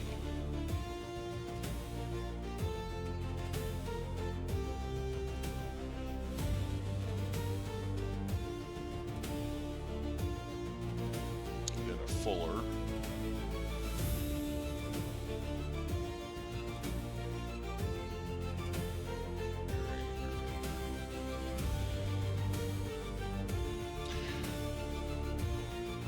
Now the Phasians have something similar to this saber. It's more like a katana, but essentially works the same way. It's slashing, but just curved slightly inward enough that you could penetrate with it. But again, the saber isn't for armored opponents. That hill looks very wonky. I don't care for that. Yeah. Yeah, that looks way better.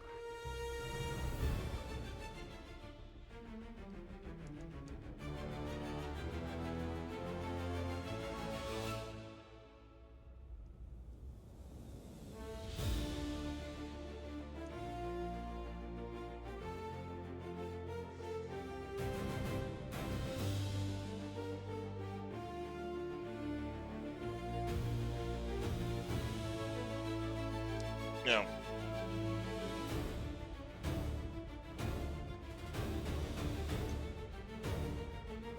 from everything I know about armor testing, putting the leather over the chainmail or under it doesn't really seem to affect anything. So, it probably would be just as effective underneath as it would be on top. Hold on. Gotta go to the bathroom. AFK.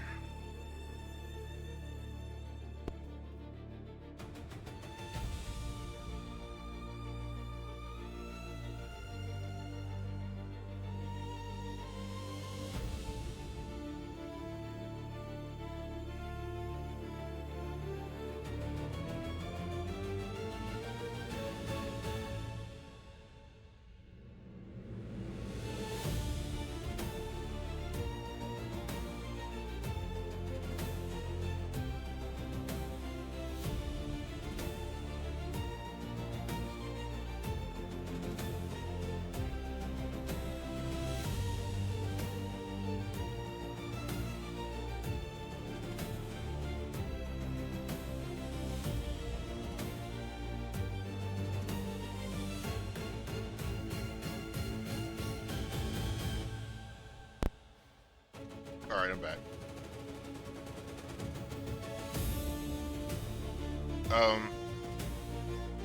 Like I said, I don't think leather on the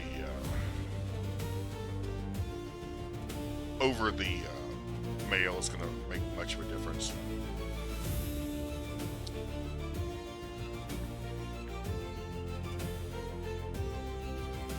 Now with Veto's, his does extend to like down here and like down to past the elbow, because he wants a lot more protection, because obviously he's in a lot more danger.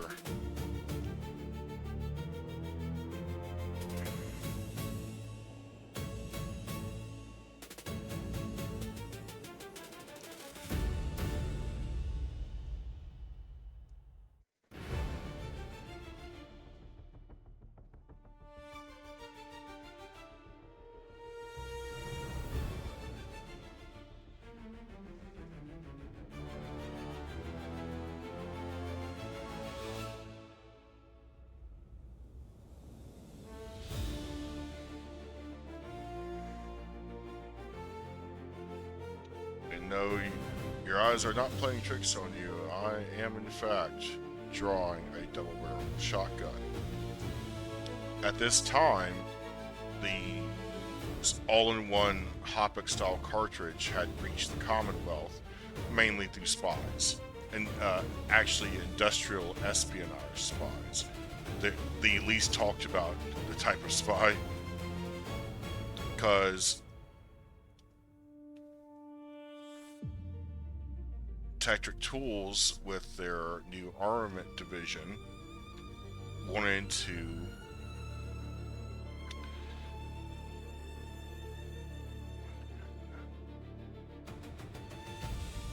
still has exposed hammers though, but it does break open as you would expect, and you can put to equivalent would be like a 12 gauge.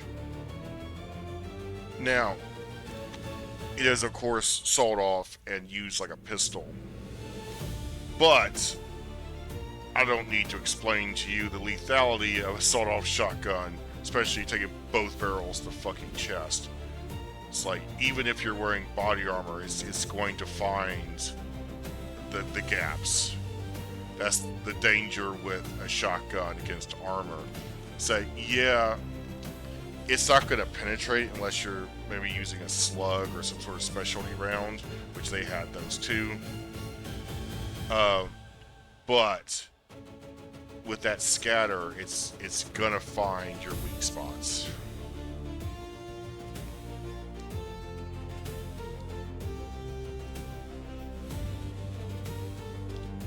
No, I think I'm just gonna,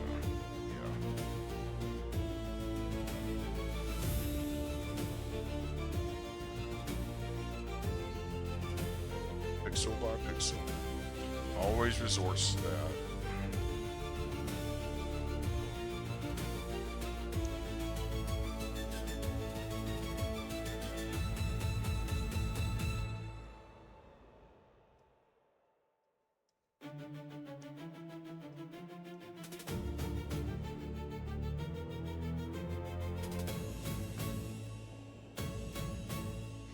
Now, the techs were rather impressed with the break action shotgun these guys were using.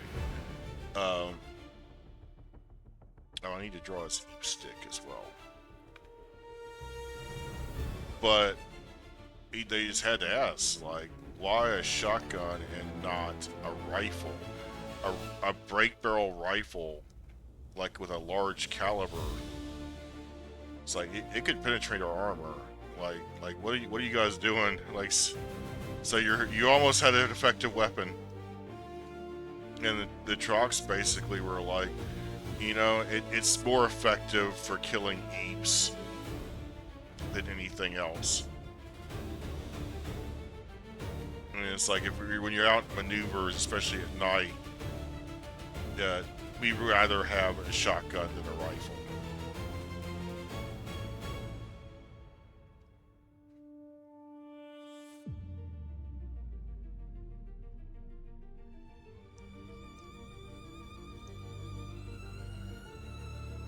And the techs were like, fair enough.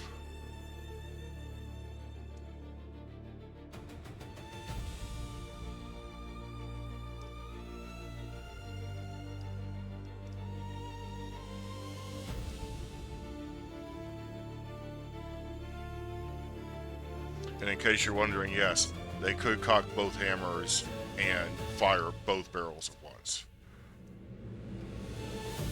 Now, for more sideways scatter, sometimes they would pull this stunt here.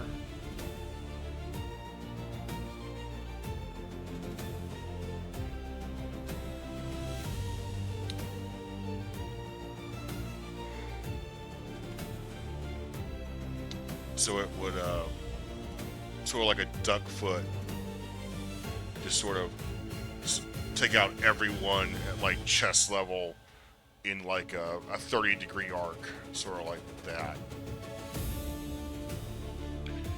But a lot of people who did that just ended up regretting it, and they would just clip the barrel off and just go back to being straight, because it just doesn't really give you that much more scatter.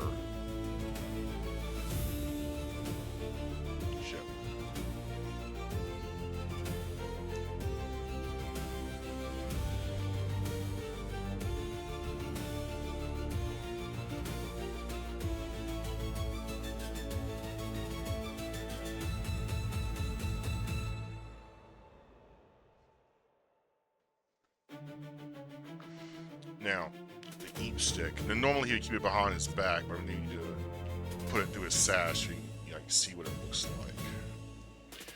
But essentially,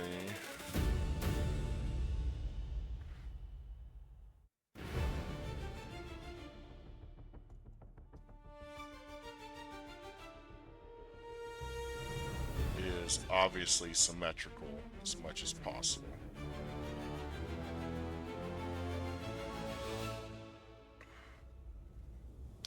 But like I said, they would also use it as sort of a multi-tool to stir stew pots and mash pots if they were making beer in field. Which they would be out long enough to have to do that. And these corners and edges would be very, very sharp. Sharp enough to like at least instantly kill someone if you hurled it with enough force. That's kind of the whole point. And again, this is more like a hunting boomerang that flies straight.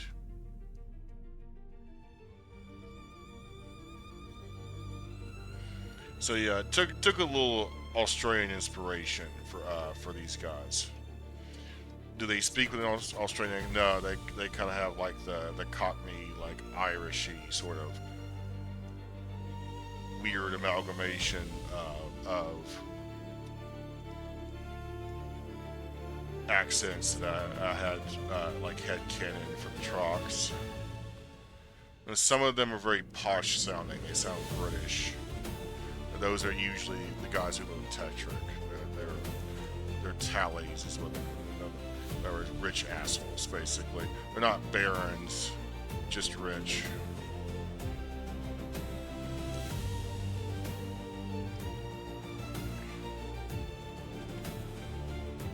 And basically, just you imagine they hurl it overhanded like this. So imagine he's holding it, and yeah. Or they can go sideways with it, so like that.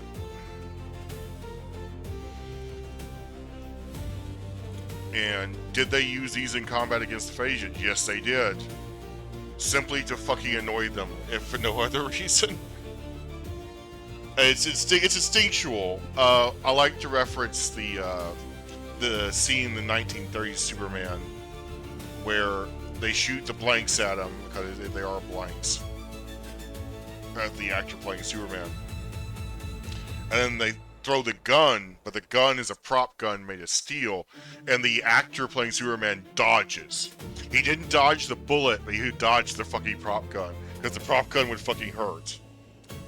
That's essentially what they did with the Phasians. It's like it made them flinch and break ranks enough that they could then fire the boomstick and like maybe get a pellet where a pellet should not be, and then they would just charge them with the sabers. But yeah, this is Captain Nectar. Most of his guys, same equipment. Some were straight barreled instead of notched like that. Oh, we need to color his head. Again, extremely badass trucks. Like they give no fucks. Nothing scares these guys. I mean, if this dude's literally willing to poke a fucking Triarch in the chest with his goddamn boomerang, it's like, yeah. And he knew damn well what that meant. Like, you don't touch a fucking Triarch. Everyone knows that. It's like, Ictor is just, like, grabbing the brass ring of social terrorism at that point. Of just fucking dancing on the lawn of what is totally acceptable. But then again, he also knew that Val is not, like, going to strike him dead instantly. He's not like his old man. He's not warlike. He's calculating.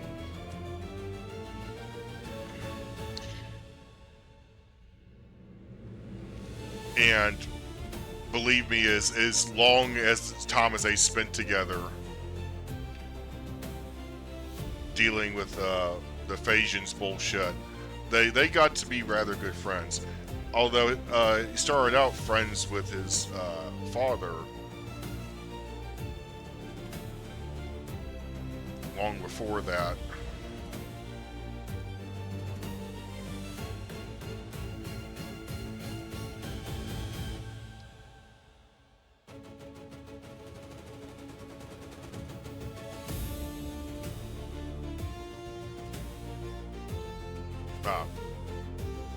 One last thing. Because they are a registered militia, they have an embroidery crest. Way too big. There we go.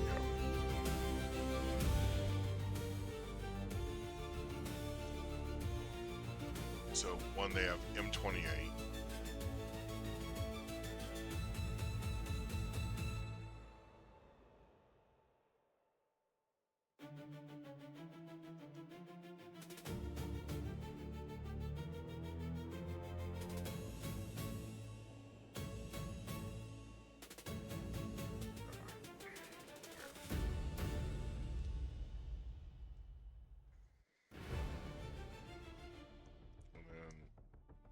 Trakazian in this sort of like resting, looming stance that they do.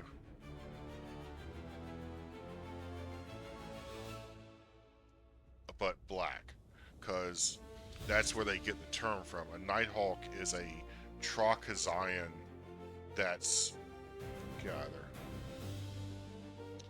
for whatever reason, become nocturnal.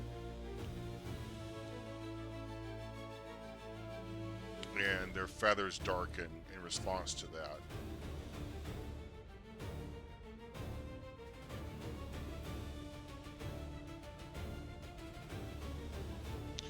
and they a lot of times during the daytime get mistaken for tech Hazions because they have feathers that are almost black.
It's a very, very grimdark crest. It almost looks tech, how menacing it looks. But it's Nighthawks will scare the shit out of you if you look up at a tree. You'll see one just looking down at you, those big saucer fucking eyes. But they're looking for eeps. They're not looking for you.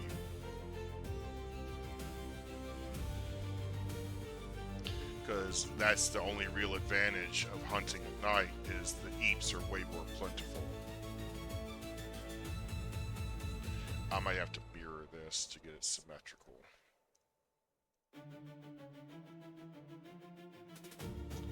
And of course it has the little thumblet like Hazions have. That's basically what separates Hazions from like Thunderbirds or Rocks, is that they have a little thumb that helps them climb trees. And it's scaly, sort of like a dragon claw.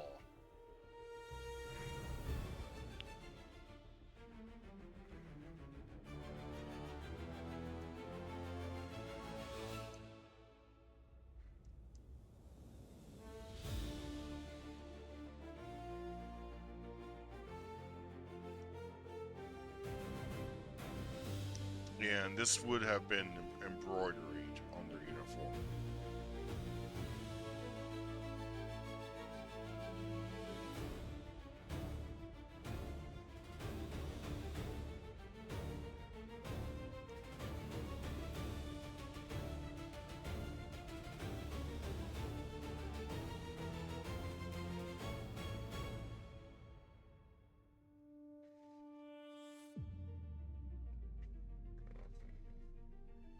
Paste, mirror.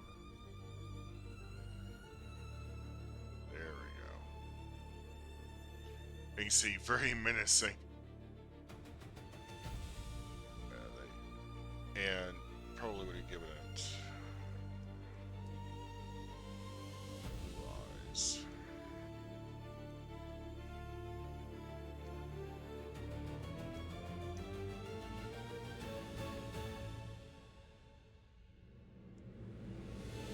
Now, one of the things that signifies that it is a Nighthawk and not a Tekazine is its beak is still yellow like a Trocazine.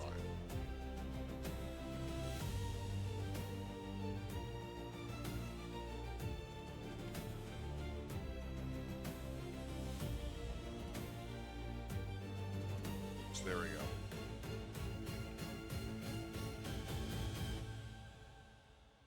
And to this day, that's still their symbol.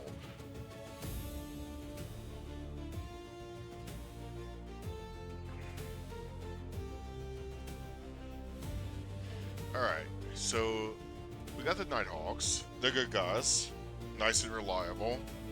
They like to fight.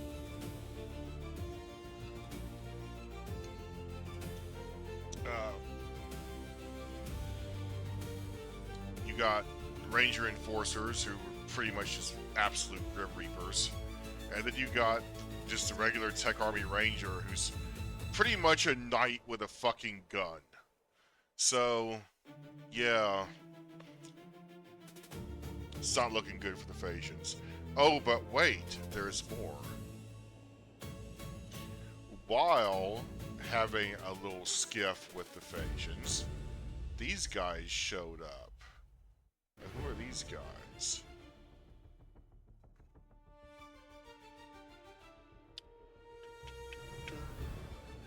Again, my style is to rough outline and then fill in. So,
and no, your eyes are not deceiving you. Their boots do curl up like that.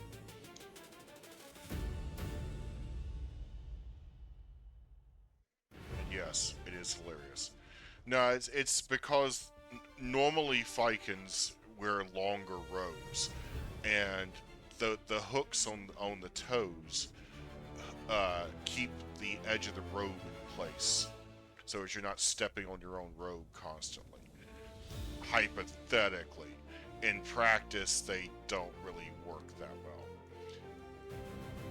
The problem is that techs and underminers wear short robes because they're more advantageous for moving around like in combat.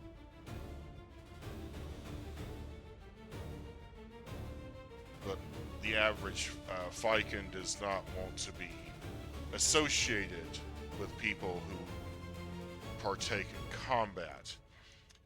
So, out of tradition, they still wear these awkward, long kimono-like robes. Whereas you can see the tech robes really are more just like a sort of more like a wraparound suit.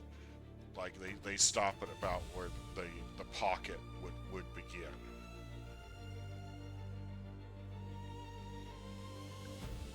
Now, the Vikings also state that Enochs grip these boots better and lock you in for a safer ride.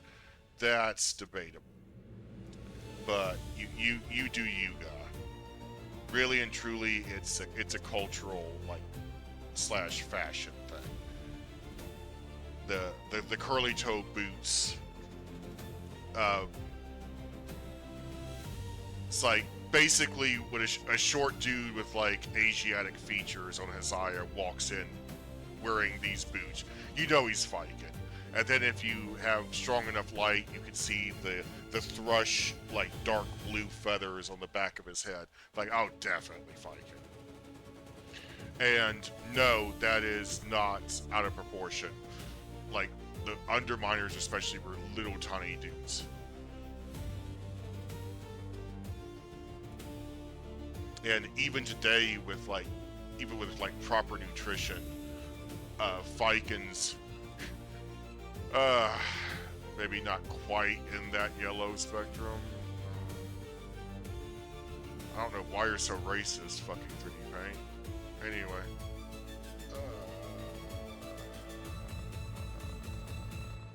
A little darker. Vikings tend to be a little darker skinned than Phasians. I can think like analogous to like in the Indo-Chinese and like the Philippines.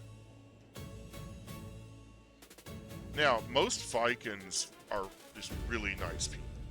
The Underminers are not. They have been shunned by their own families for demonstrating violence. By demonstrating violence, they mean, just defending themselves from the Phasian cavalry using force, essentially. Because the Vikings are of the opinion, as dictated by hardline Panjian occultism, that all force is violence.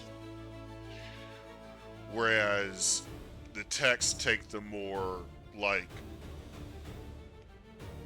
cult of Okadakata, we have by extension the right to prune the tree of life. Killing is okay as long as it's justified, basically. And before you cringe at that statement, that's literally how our civilization works. You can kill in self-defense, and the government can kill criminals. Assuming that's legal in your state.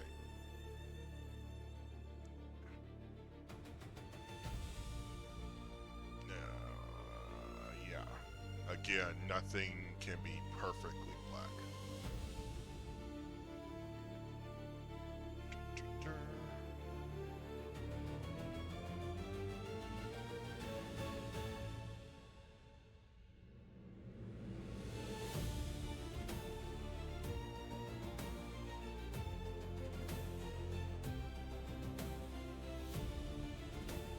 Now, while the texts were essentially laying siege to Phasia from atop their fortress on the Mount Monument Plateau that they basically forced the native Hazians off of because it was sort of a mating perch, to which they balked at that, but literally and figuratively. It's like, where are we supposed to mate? To which Val said, why don't you just go fuck yourself over there? And literally pointing to the other side of the mountain. They were not thrilled with that. But the Textatrox have guns, so yeah.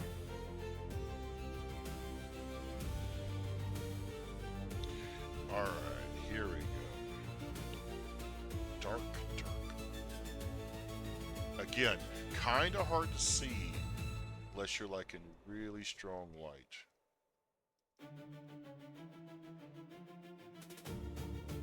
And then some of them, as they get older, the blue becomes a little more pronounced.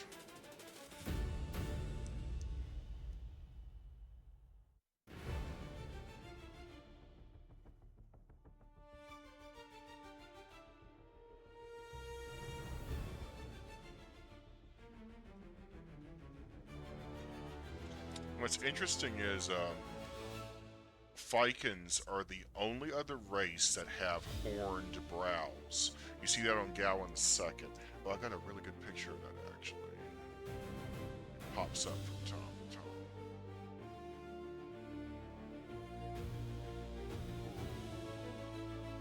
Where is There it is. There it is.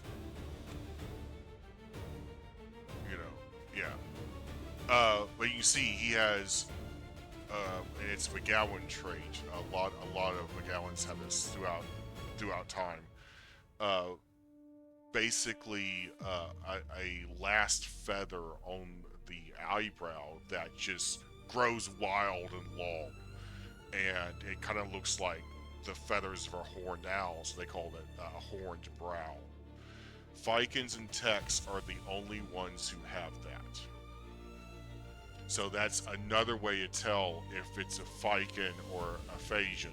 Because some Phasians are this short, and some of them are darker skin tone. So if you can't find the blue feathers, and they don't have a horned brow, and especially if they speak Panjian really well, whereas these guys speak Etos and Panjian mixed, so they kind of sound like essentially like they'd be speaking broken English basically to our ears. So you might have aphasia.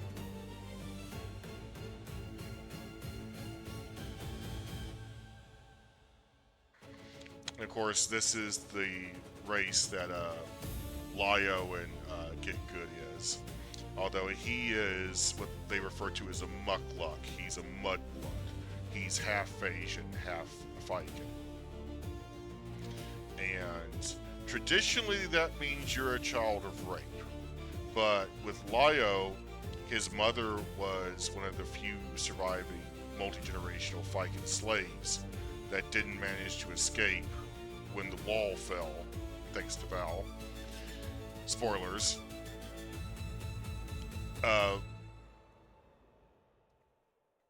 And his father was a grocery delivery boy, and his mom, being a Viking slave, was literally just lived in the kitchen.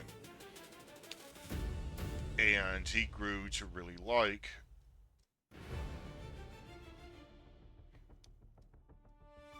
this young girl and plotted to help her escape. And how he did that is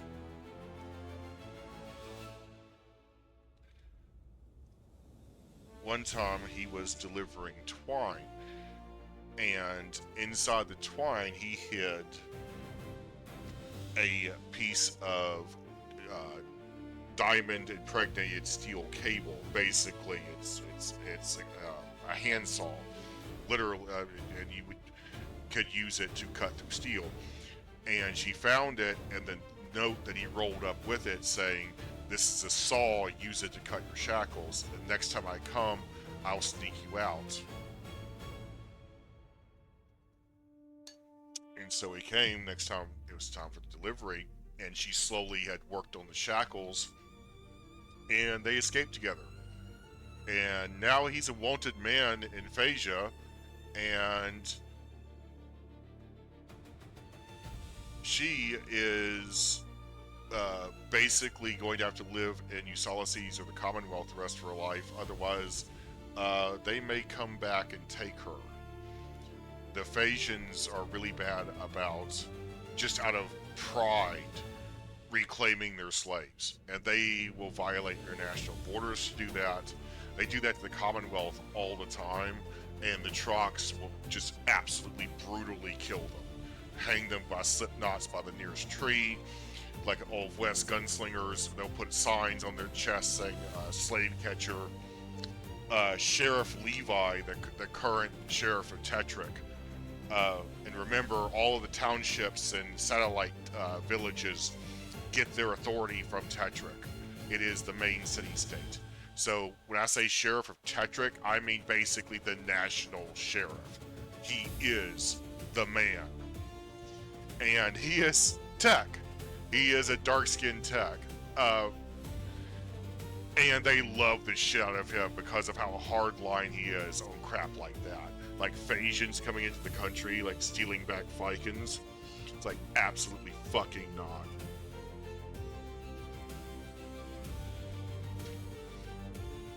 one time he got wind that there was a caravan of 2 panel vans coming through the West Commonwealth looking for Viking slaves. And he got visual confirmation everyone in these vans were Phasian, wearing nice suits, sunglasses, radios. They were obviously like hired mercenaries to find and catch a particular Viking slave. So Sheriff Levi, like Bonnie and Clyde style, just fucking set up a roadblock with a chain-fed machine gun and just gunned their ass down. Like, no due process, just went totally fucking Judge Dredd on their ass. And the newspapers just absolutely were just jerking off to that. Just amazing job. Good job, Sheriff Levi.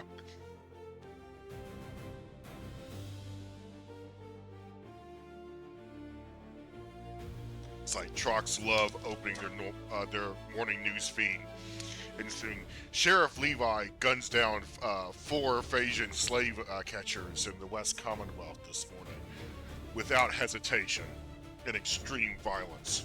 And trucks are like, fuck yeah. So you thought trucks were the non-violent ones? Like, did you see Ictor? He's got a fucking boomstick. He's got a dueling scar on his fucking face. It's like, no. What it is that the texts are like, I'm mad at you, but I'm not gonna tell you why. And the trucks are like, okay, fuck you, but I kinda like you anyway.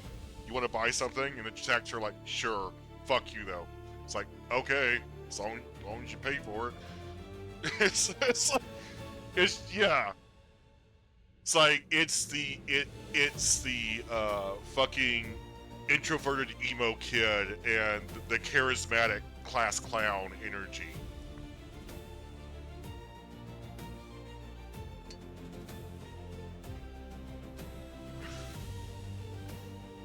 Which makes for interesting and strange bedfellows, but really, really complement each other.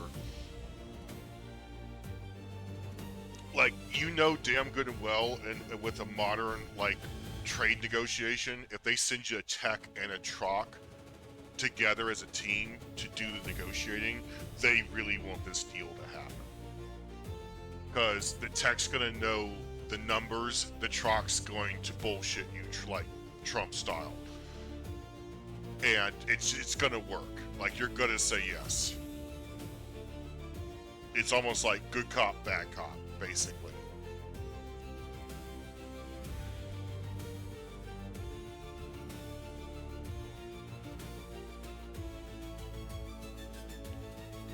So, the thing about the Underminers is they look like regular Vikings, except for the fact they have shortened their robes so they can run.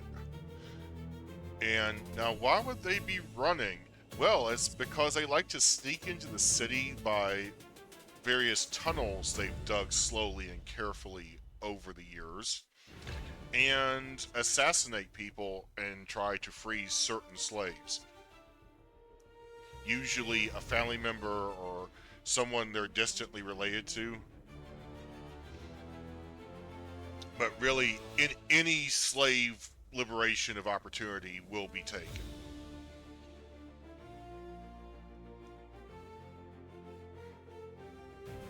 And of course, they too wear a sash. Now, they try not to wear too obvious of muted colors, because one, they don't want to be associated with the text. Like, you can kind of see, like, if you just put a textile suit on this guy, from a distance, he would look like a tech. But beyond that, they want to be able to blend in, because once they emerge from the secret tunnel, they need to be able to blend in.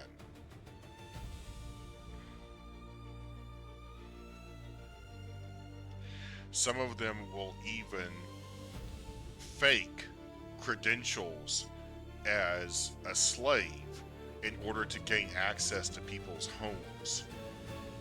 in order to search for records of who you sold a certain slave to, or even look for a slave that is may currently still be imprisoned on the property. I almost said serving on the property, but I'm like, that's not service, that's more like imprisonment. Now,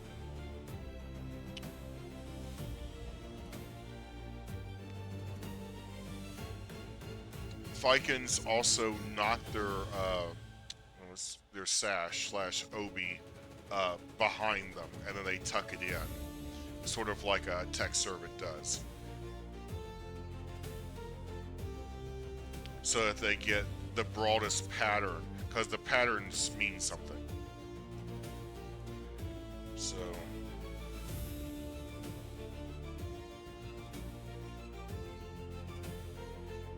sometimes they'll be geometric or sort of like a hound's tooth.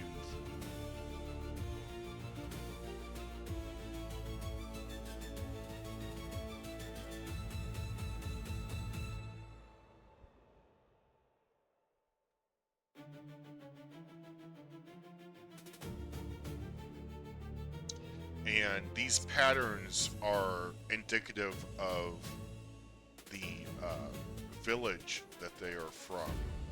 So it's not like, the pattern of like a tartan on a kilt, where it's to an individual family, or like a text crest, where it's to an individual house.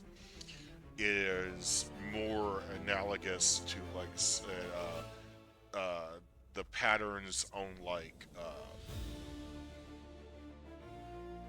the clothing worn by like African villagers. I want to say like in Ghana, where they have like specific villages with specific patterns, so know where they're from.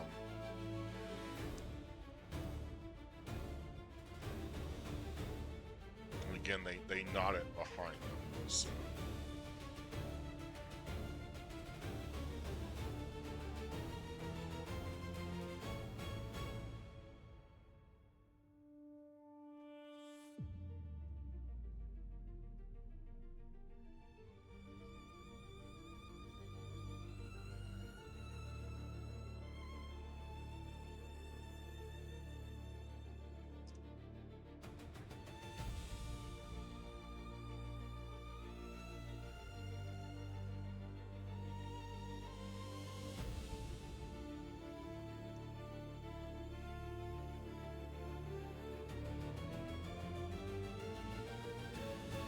Now, I keep using the term ninja, but of all of these guys, the Underminers are like the closest to historical ninjas, in that they infiltrate, they observe, they lie in wait, and then they strike.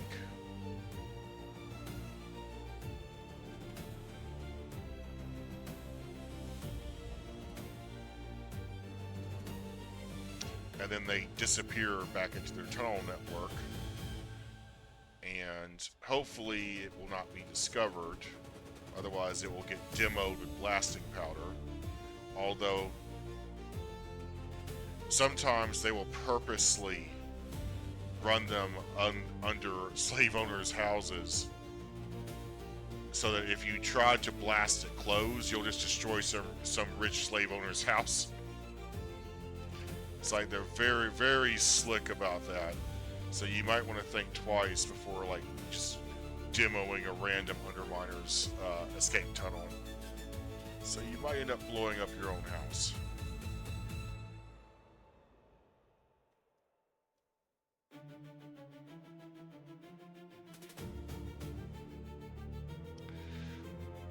But the Underminers have several weapons that are unique to them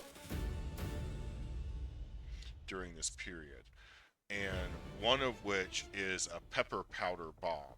It's essentially almost as effective as like a tear gas grenade. It is wood ash and their powerful ficant peppers crushed down into a fine powder to where it lingers in the air, and then a small amount of blasting powder just sort of poof it out.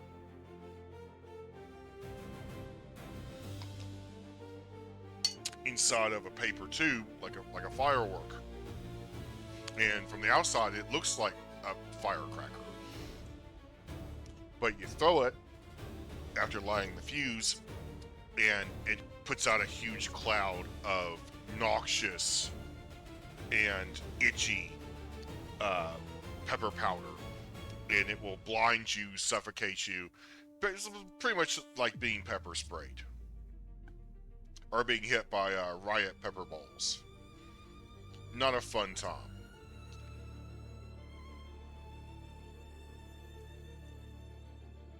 Again, it's about striking and getting back to that little spider hole and getting out of the fucking city. The longer you stay in Phasia, the more likely you are to be discovered. And of course, if they discover you, they're going to make an example out of you. They're not going to enslave you as an underminer. They're pretty much just going to hold like a public show trial, call you a terrorist and a murderer, and then just have you executed.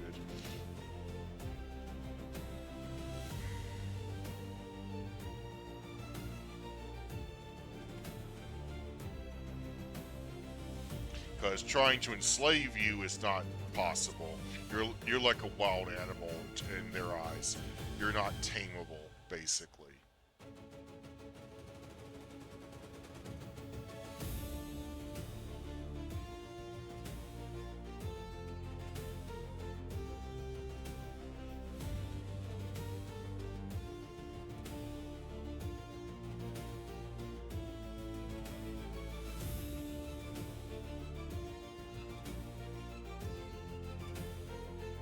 Again, I'm not going to get into spoilers of what happened to the truck merchants, because that is for Sunday. We're just talking about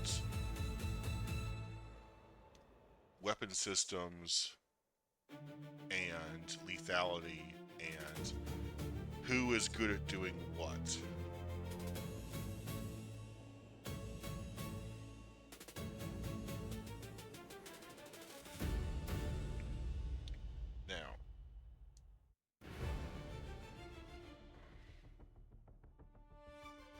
The Vikings really like curved knives, but not in the way you would think. They're not curved like a crombit, like that, like a cat's claw. They looking like edge of the blade, like that. Like fucking why? The reason is it's so it's easier to hide against the body, but still quickly draw it. Because if it's straight, it's going to stick out on both ends. It's about concealability. So this knife actually has a flat triangular blade, but because it has been purposely bent, when held, it kind of or at just the wrong angle, it kind of looks like a crombit or like a very curvy knife of some sort. But in reality, it is basically a dagger, most likely stolen, that they have hid over a fire, bent over the horn of an anvil, and then tempered back, re-squelched it to make it curved so it's easier to hide against the body. Because again, weapons checks are a thing.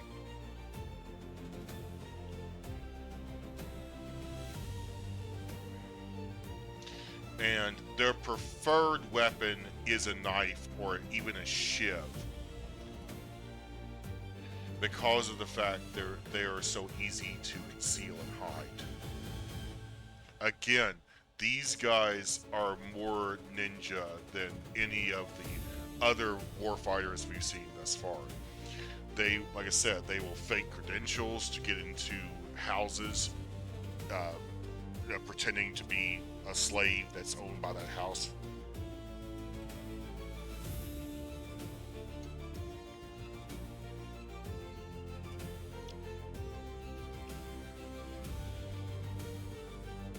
Now, maybe wondering, what was their deal? What's their proposal to the Techs?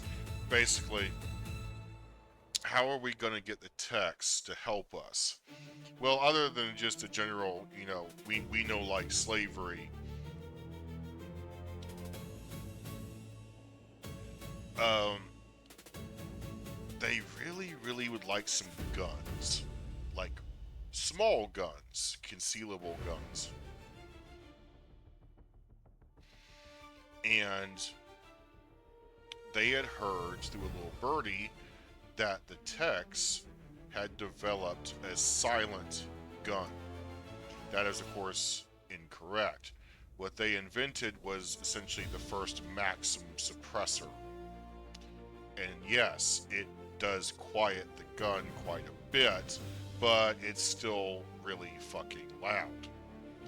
But it won't echo off the hills quite as much. And won't give away your position quite as much.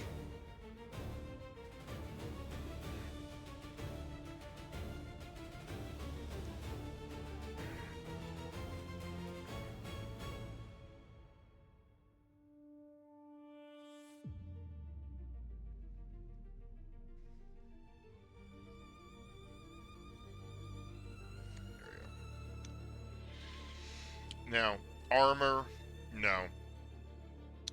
Armor weighs you down, and these guys don't stand and fight. Like I said, they stabby, run away, and then disappear into a spider hole, disappear into various hidden entryways. Some of the old Underminer pass into Walled City get discovered by accident whenever they try to build something in Phasia.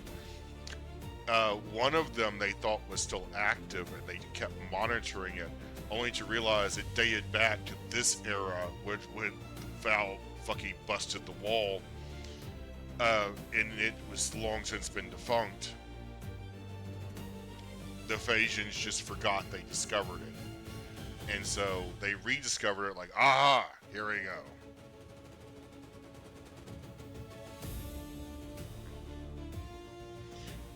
Literally just lost track of the fact they discovered it like 100 years ago. And even then it was no longer being used. There is literally like a crazy network of catacombs and tunnels underneath Phasia because of these guys.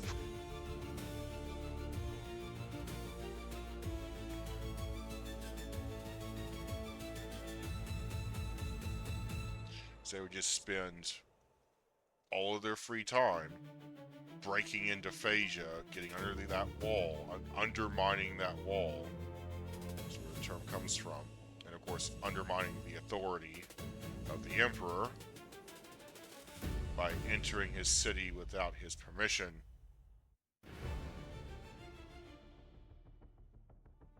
But really and truly, that's probably the last thing they need to worry about is the illegal entry of the Viking Underminers. They'd be more worried about what they're going to do once they get inside there. Because these are spiteful, vengeful people. These are people who chose violence in a society that shuns them for demonstrating violence. They give no fucks. Like I said, they literally live in underground fucking caverns. They live in constant fear of being discovered and killed.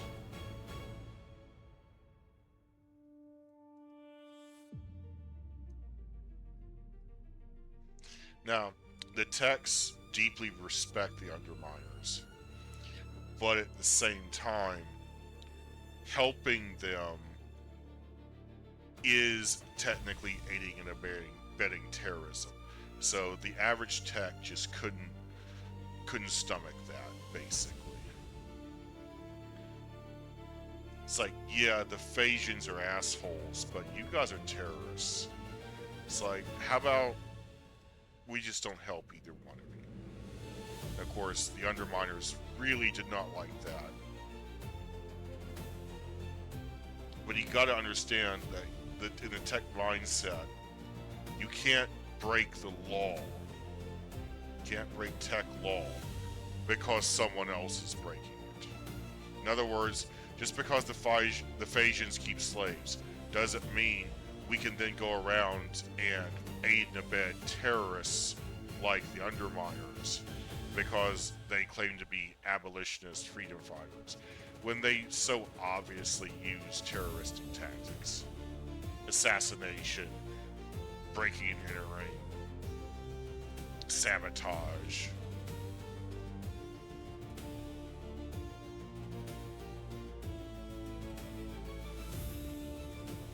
But they have a way into the city. They have something Val desperately wants. A path into the palace, uninterrupted, unmolested, to... I'm not going to spoil it. Let's just say the Underminers have a golden ticket to exactly what Val wants. A way to get back into the palace and get what is his.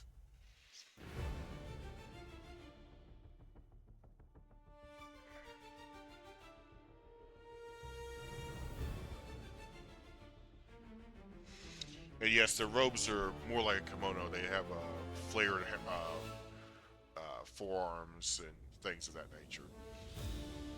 They're built more for comfort than utility, whereas the Tex is built more for utility. It's tailored, it's fitted, but yet it still flows well.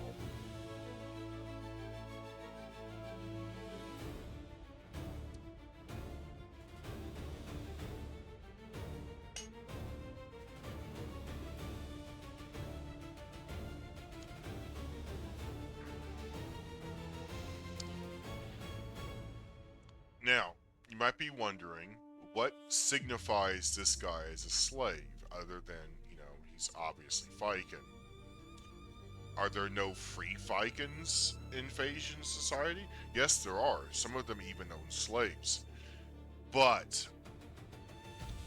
the main thing that signifies them as a slave is usually a tattoo on the hand of a circle. And on the... Oh, really? There we go. Sometimes it's on the front of the robe. But that circle is the symbol of enslavement. It means you are bound. You are forever encircled or ensnared by this. It doesn't, like, say, represent planetary bodies like Kulik's triple planet system with Zira, Taran, and Haziah. It doesn't represent, like, unity or maybe even a certain rhythmic style of infinity like it would, say, in our culture. A lot of times slaves also, if they're problematic, just with, like, the Yellow Jacket. Remember, the Yellow Jackets were sort of analogous to, like, Newark Ku Klux Klan. They would try to drive the freed slaves off the land that their murdered master got killed by, got an example of from the text, and now they sort of just communally work the land. The reason the Yellow Jacket is mocking the slaves is that a yellow jacket and a whole yellow outfit, like everything's yellow, which is ironic because that's what King Krentz the Younger chose to wear to his duel to the death with Gawain II. But a whole yellow outfit in Nork culture means you're a problem slave. You're a runaway. You're uppity. You're disobedient. So they would force you first to wear a yellow jacket to punish you, and basically to draw the ire of free men who were basically invited by that garment to treat you like shit as punishment. That's why they wore a yellow jacket, is they're saying, you guys need to be wearing this. You guys need to be back working our damn fields. You need to be back being our slaves. But if you wore a white tunic like this with a big black circle on your back, you are a problem slave. You've tried running away before. You do not obey orders. And then the next step from that, if you continue to be problematic, is they'll put you on the harshest duties imaginable. They'll have you working the fields outside of the wall. Now that's actually something that some Viking slaves would hope for, because underminers would steal enacs from the Phasian cavalry and dress like them, and then come into the fields where the overseers were watching and snatch up a slave and take them with them. And before the overseers could react, they're gone. They're outside the range of crossbows and muskets, and it's not worth sending a trebuchet bomb from the tower just to stop one slave getting away. So a lot of times that tactic would work. So there were some slaves who sought out being a field hand. So they would act up just enough to try to get that duty. But then there were the ones who just outright refused to be a slave, essentially. They were sent to the various mines in Mount Monument.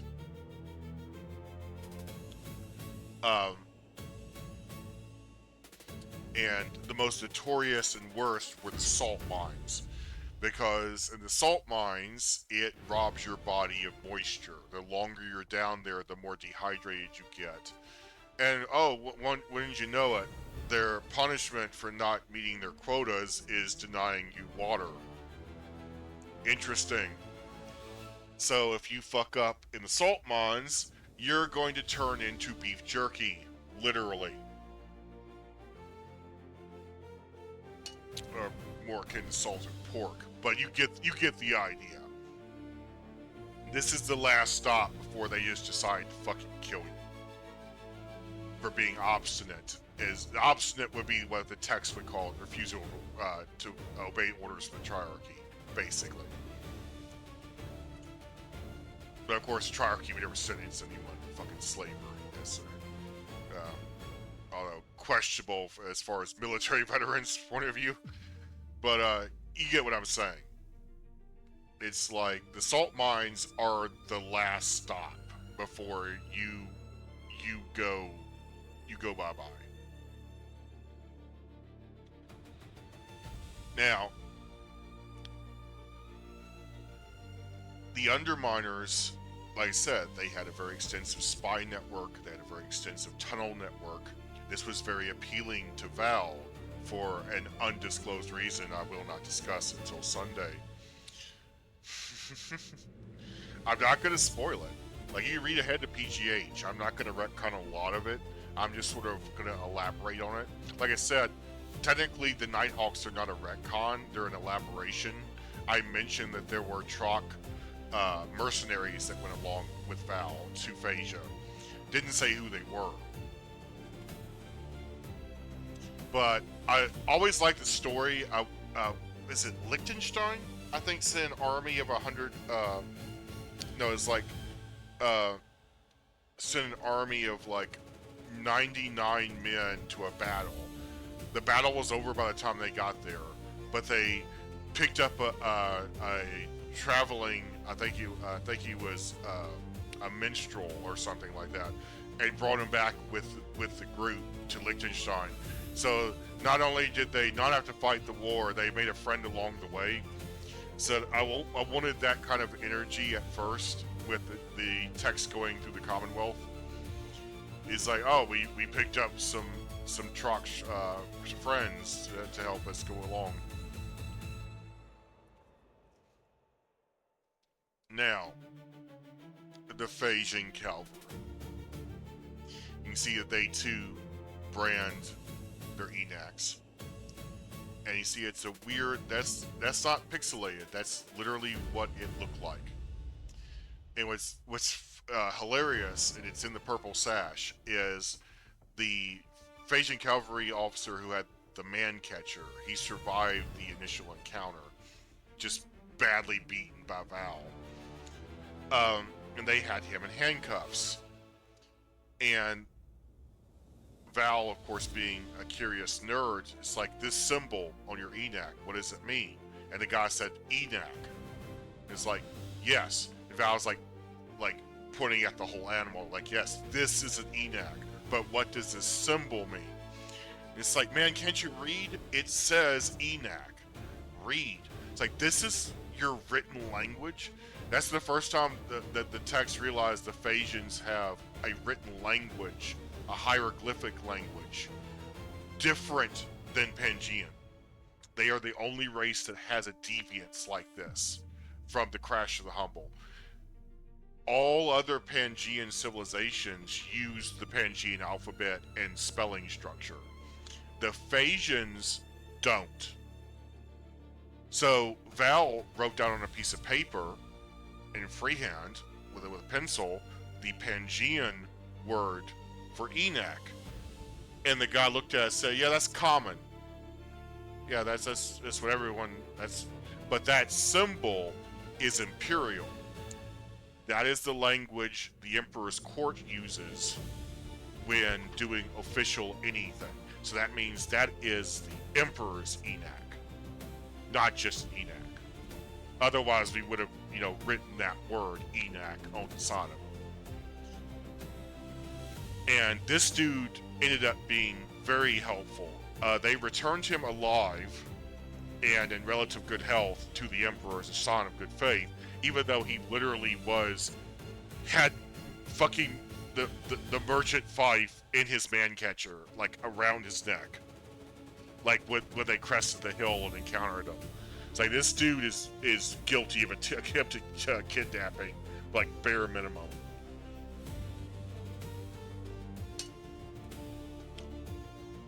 Alright, so let's draw the bastard, shall we?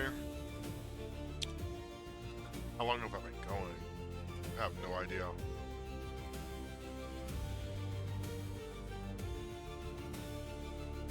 I didn't make a timer for myself. I know I need to save this. That's what I need to do. Yes. Save progress. Alright. So, you want to have one mounted and one just standing.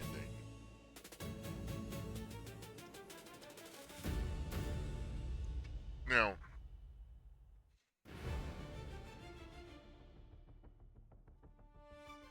with, again, it is bizarro text. Text are predominantly black. They like the black aesthetic. They're very Gaul/emo. It is an intimidating color. It's a predatory color. It instills fear. It is memento mori. It's the color of death.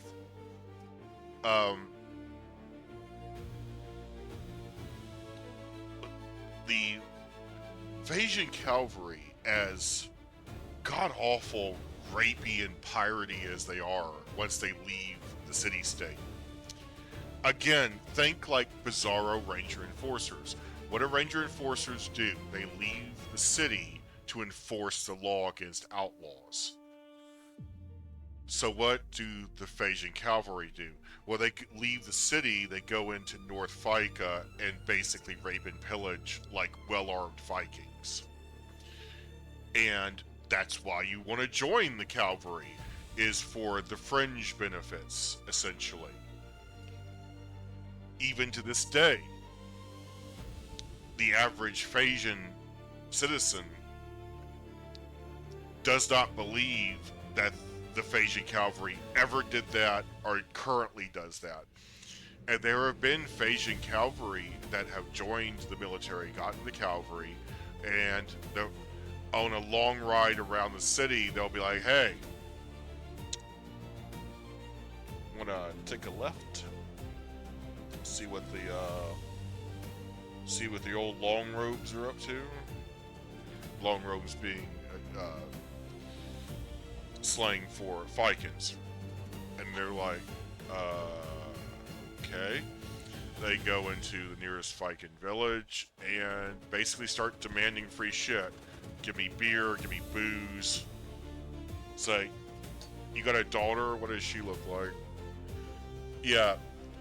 And they'll go out on a ride with a veteran cavalry officer and come back and be like, yeah, I don't want to be part of this organization anymore. Like, too fucking bad, you signed up for 5 years. Are there cavalry that try to change it from within? Yes. But it's a corrupt organization. You know how that works. Everyone's fighting you. Because the fringe benefits are what it's all about, man. So, they have a doublet that they wear. Extends down. It is actually a white robe, similar to what the Vikings wear.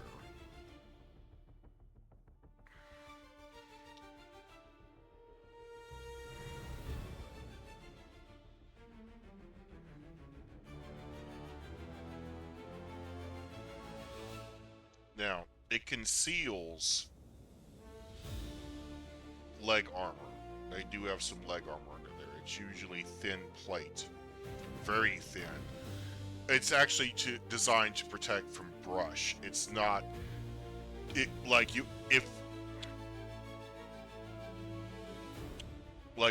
this RE stabbed him in like the shins with that armor penetrating tip right there, it's gonna go through. Because it's not really designed to stop a hardened piece of steel. It's designed to just protect your legs from brush. Now, they too have a sort of light plate carrier, but it's segmented.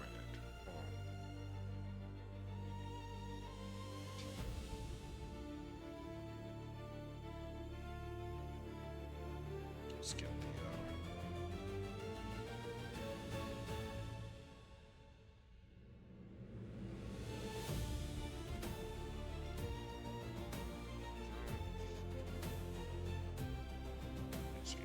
this guy.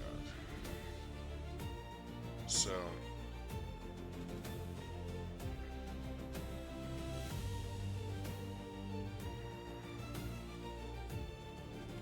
almost like Laramus Sigmatata, basically. Now, this is a much stronger steel, almost bullet resistant. Covering the shoulders, and then they have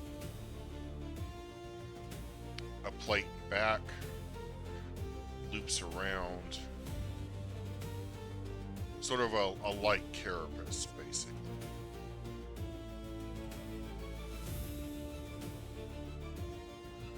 One in front. No armor on the ENAC, and they will regret that, because the techs learned their lesson from fighting the Norks, is that getting your ENAC shut out from under you fucking sucks. Especially if you're at full gallop, because you're going to hit that ground hard. And the ENAC might flail on top of you and kill you. So, Now, the lower leg armor is concealed by the robe slash doublet, but there is some sort of samurai-like blind segmented.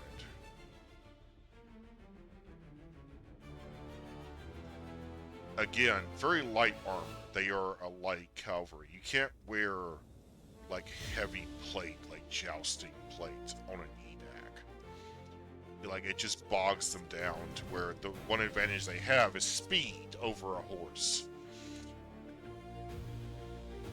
Also, maybe slight advantage over rough terrain.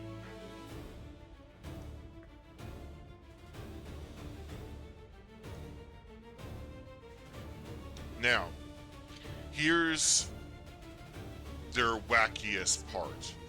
I describe their helmet in PGH as being cone-shaped. And one of the derogatory terms that this expedition has for the cavalry are cone heads.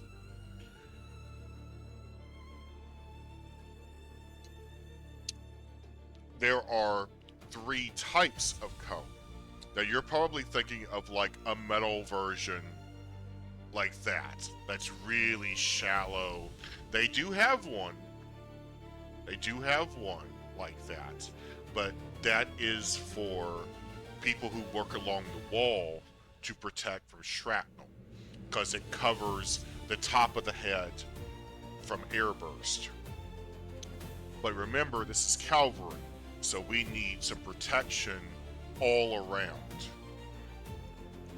So their helmet is more like that. And yes, you're probably thinking, isn't that like the Novorod helmet? Like, kinda is, yeah. And then an extension flange around there.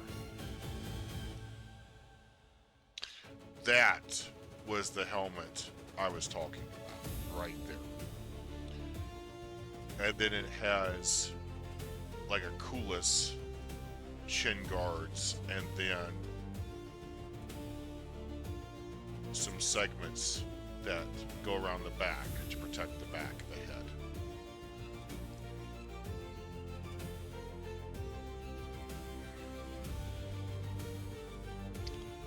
And then they wear, it's actually leather, but it's just blackened.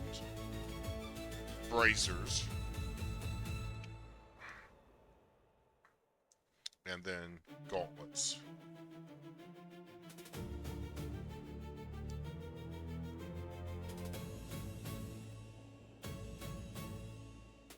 So he said, very reminiscent of samurai, but there's also, like I said, some weirdly European, like the Novorod style helmets, the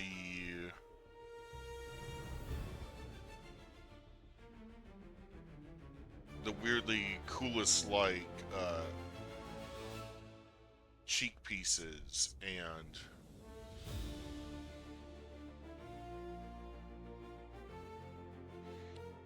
so it all comes together to make a very interesting like hodgepodge of armor.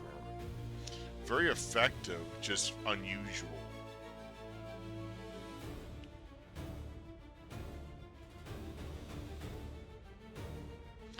But as you can see, it's got a lot of gaps in it. Tech armor's a lot better.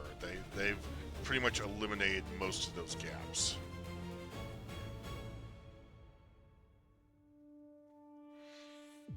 But as a Viking, you see these assholes roll into town, you know it's going to be a bad day. They're going to make you do things, and because you're a pacifist, and you like to think that you're a hospitable person, you're going to fucking do it, no matter how outrageous, disrespectful,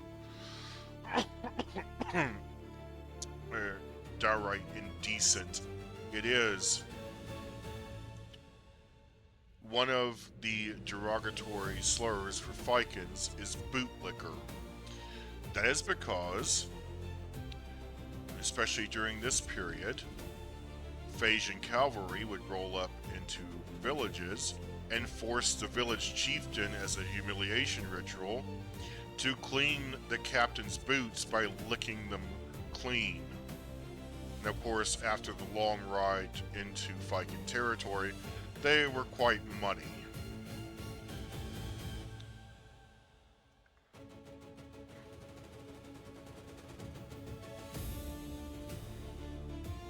So, calling a Viking a bootlicker, it's not good. They would almost prefer you call them Baylor to their face, because they don't have that cultural revulsion like the Norks or the Trocs do of being called that. They're like, yeah, our ancestors made all the humble. Like, what out of it? It's like, how has that affected you? And they're like, oh, let me tell you.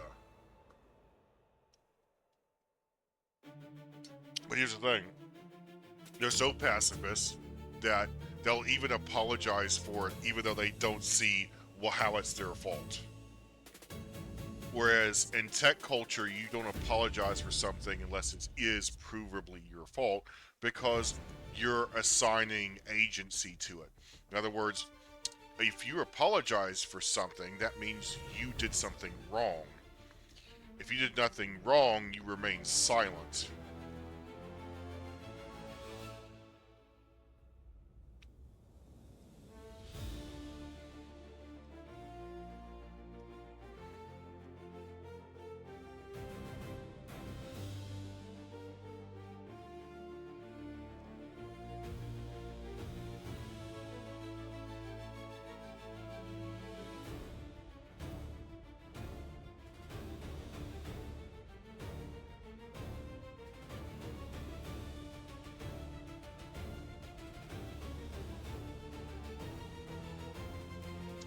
Now, like I said, this is still a problem to this day. Even though the current emperor, also named Mill, has decreed that there is no reason to go into the fighting territories. He still doesn't punish anyone for doing so.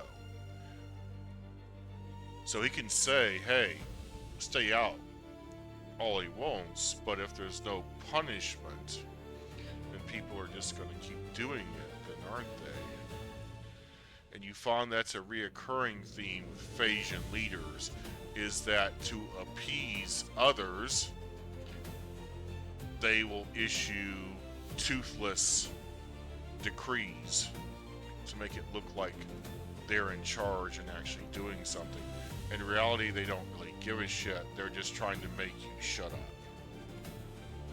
Very reminiscent of how the Nork Lords work. They have no integrity whatsoever. They just do whatever they need at the moment to get what they need.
Enoch has just chosen not to grab it.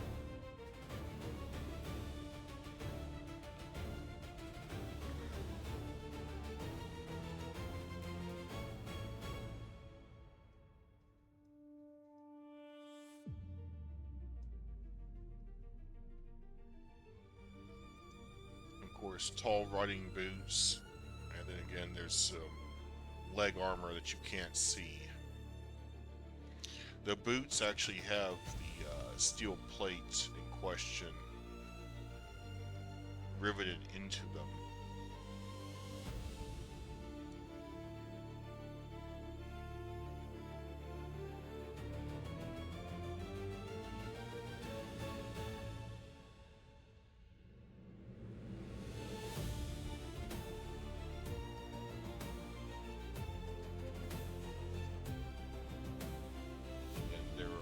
White pants they wear underneath that. Again, they give themselves like heroic colors, like black and white, but their actions are just absolutely reprehensible.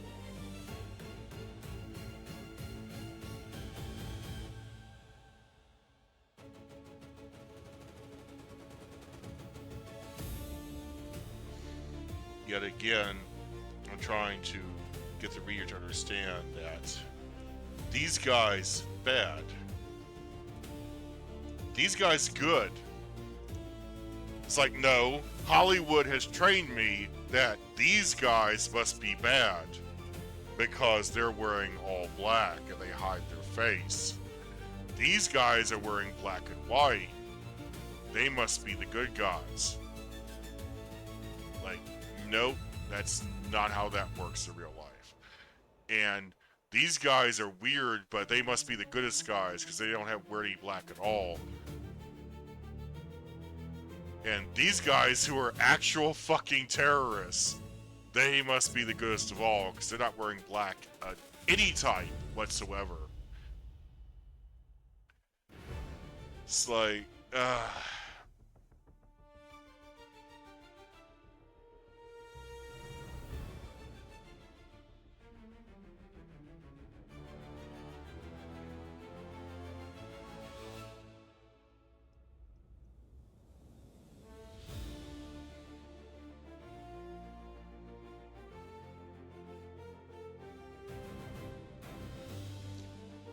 now, once the Techs established themselves on Mount Monument on the plateau, they had an observation balloon that could see basically the entire city.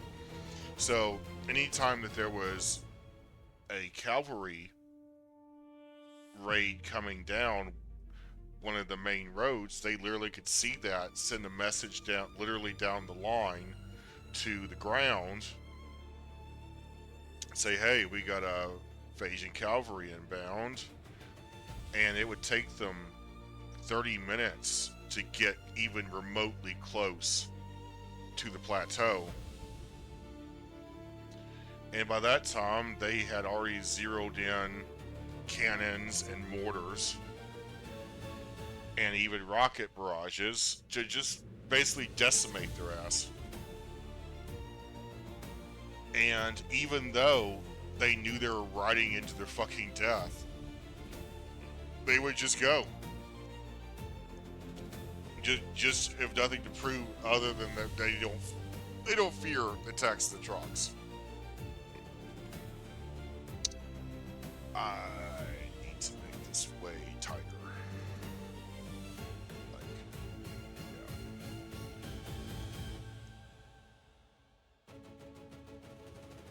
yeah. And so they would do that a few times.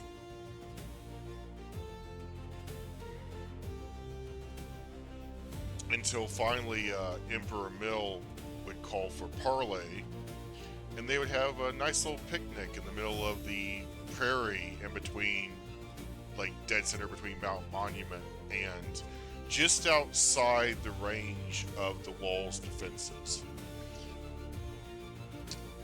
Hold on.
Alright, I'm back. Sorry.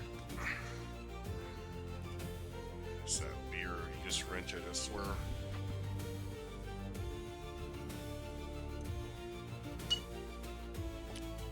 Alright, yeah, so,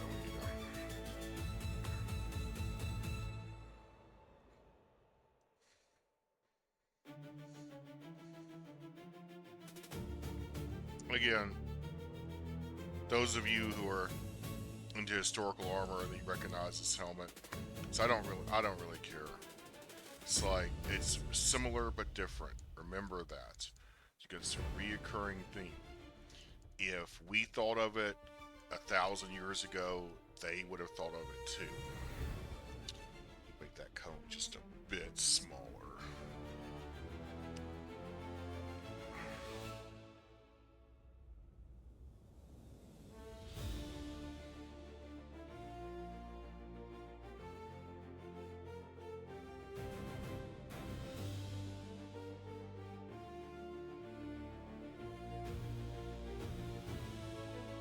But like I said, the observation balloon was a real pain in the ass to the cavalry.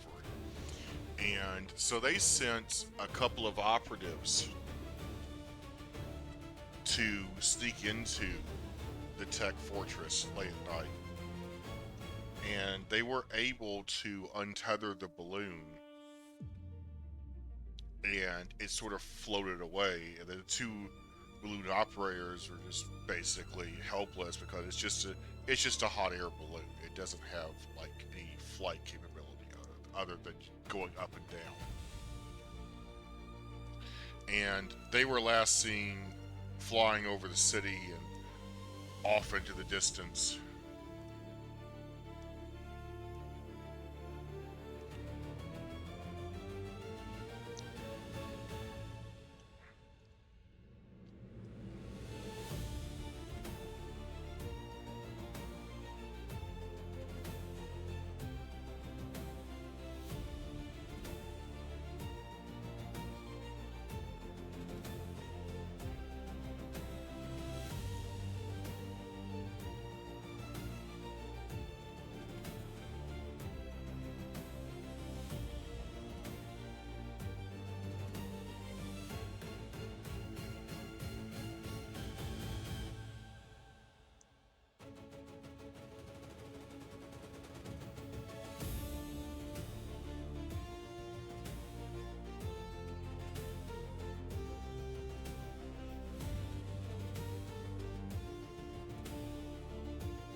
Again, about the, like I said, Hollywood has trained me to recognize the bad guys. That's really fucking true. And like, I don't do that. I want you to judge my characters based on their actions within the context of the universe. Like, most people would say what Ranger Enforcers do is just morally apprehensible. But in the context of the universe of, it's either that or just let the Trox outlaw themselves and never face justice for anything. They can just come into our city and break our laws and then just fuck off. And what are we supposed to do? Cry about it? It's like, in universe, they make sense. Is it harsh? Yeah. So's Judge Dredd. That's the point. Is that the universe of Judge Dredd is so bad with crime that the street judges had to be a thing. This guy's got Ninja Brian energy staring into my fucking soul. I like it. I like it so much.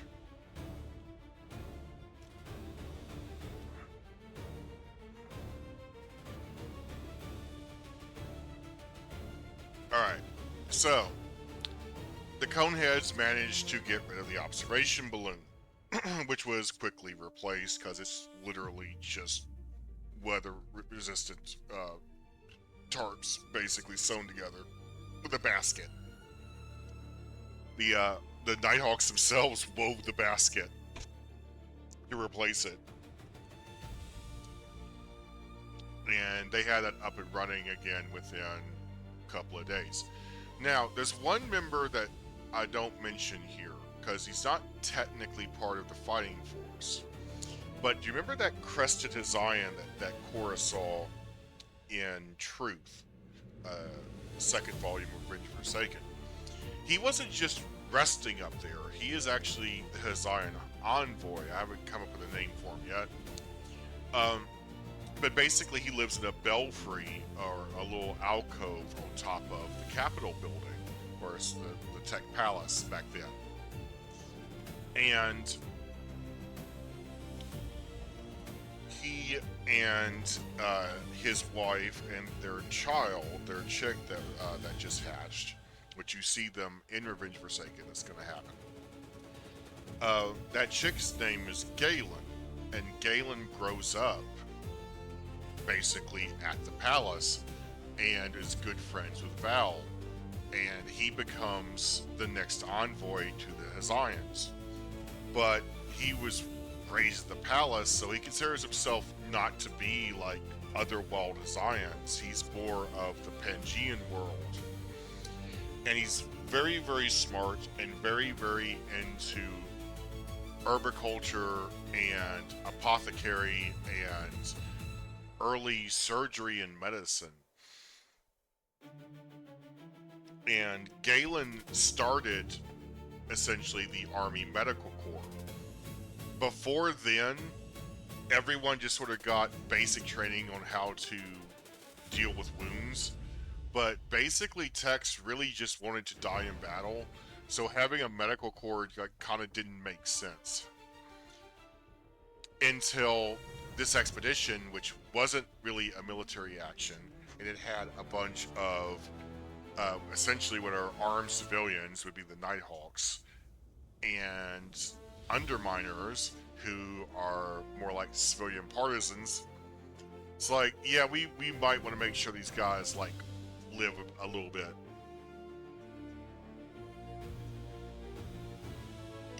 Like, not just like stare at them as they die like a fucking Klingon. So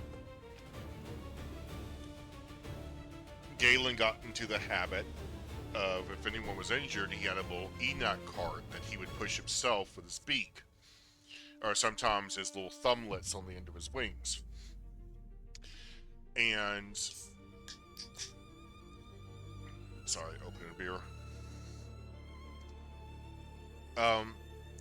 Galen became, in his cart, became a symbol of the Army Medical Corps. Eventually they got rid of the cart, and they just had Galen picking up a wounded soldier in his beak, which also happened.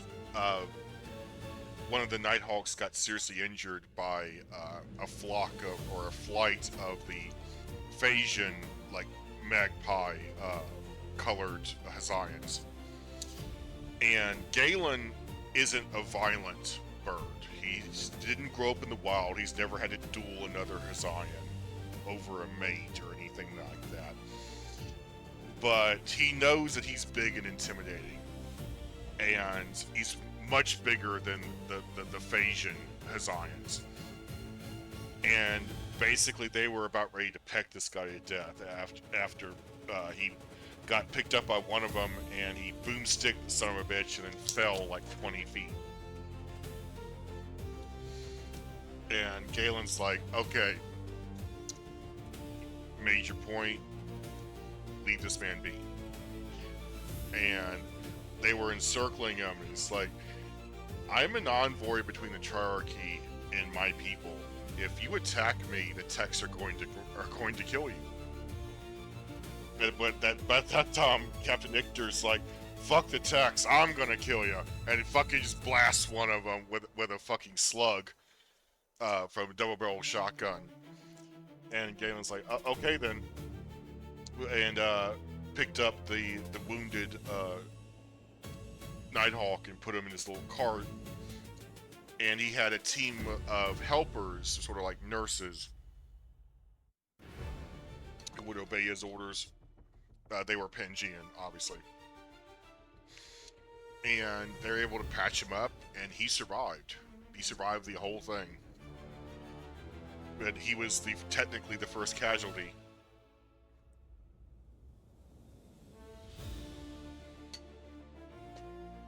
But they had Galen.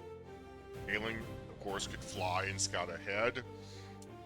He could personally deliver messages to the Emperor's palace, which he did on multiple occasions.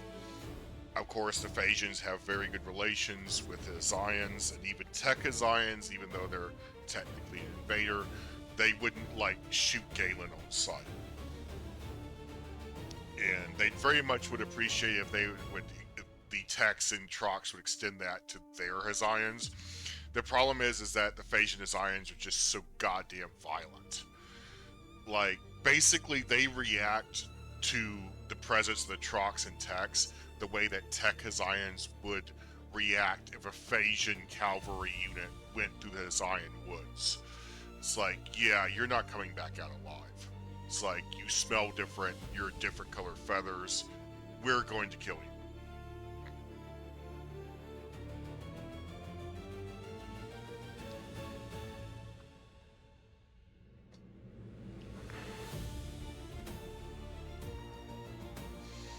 But, so they reinstalled the balloon, and negotiations are breaking down. By the second, like, little picnic parlay that the Duke and Val had with Emperor Mill, it was obvious that he's not going to cooperate. He's just going to bullshit and buy for time. So Val's like, okay, we need to show his strength. I hate to borrow from my dad's playbook of fucking Iron Fist tactics, but I think we need to take that Iron Fist and grab him by the balls with it. And the Duke is finally like, yes. What do you want to do? He's like, I'm thinking making giant rockets and fucking bombard the city. Terrorize the populace, and they will pressure the king to capitulate.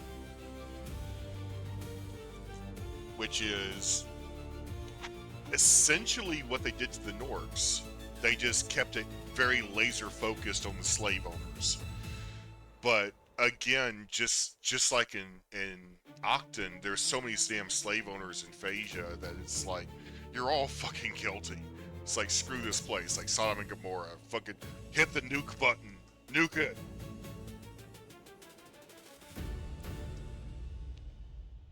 But they did send warning to the Emperor. It's like, we have a weapon system that can reach deep inside of your city and kill a lot of people. To keep it vague but threatening. It's like, we're gonna start using that if you don't show any type of, like, capitulation, or at least recognition of the shit that you're in. Draw this guy. Standing with some weapons.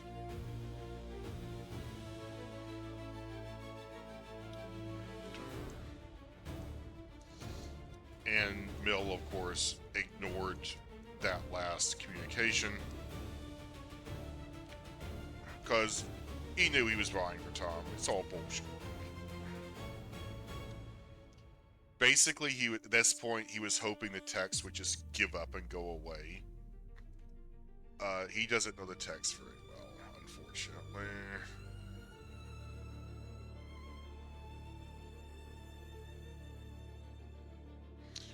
Again, very, very reminiscent of Laramis Cimentata and a little bit samurai as well. Again, I wanted you to look at your brain think, ah, samurai. But then you look closer and you see like little nuance differences. And you're like, no, not quite samurai. Very similar, but not the same. Similar, but different.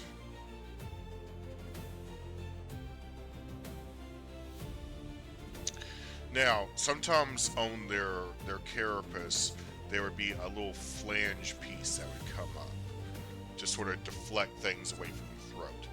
Not every officer had that, but I'm going to draw it here so that it's documented as being a thing. Because the other guy doesn't have it. And then, of course, we have good old Venetian thigh blinds.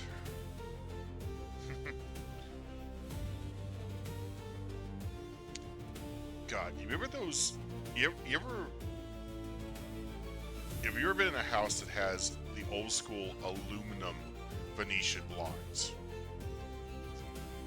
Like, those were so fucking noisy, and they always sounded like nails on a chalkboard whenever you would try to adjust them. Like, some of y'all, I just triggered like a childhood memory, I'm quite sure. But that's what I was thinking of when drawing these. It's like those fucking aluminum Venetian blinds that always sounded like a metallic dying cat.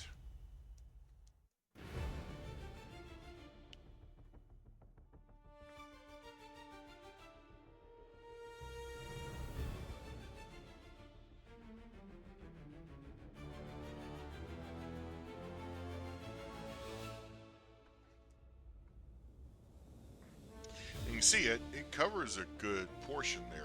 You got to remember the underside also has armor. It's just covered by the tunic slash doublet.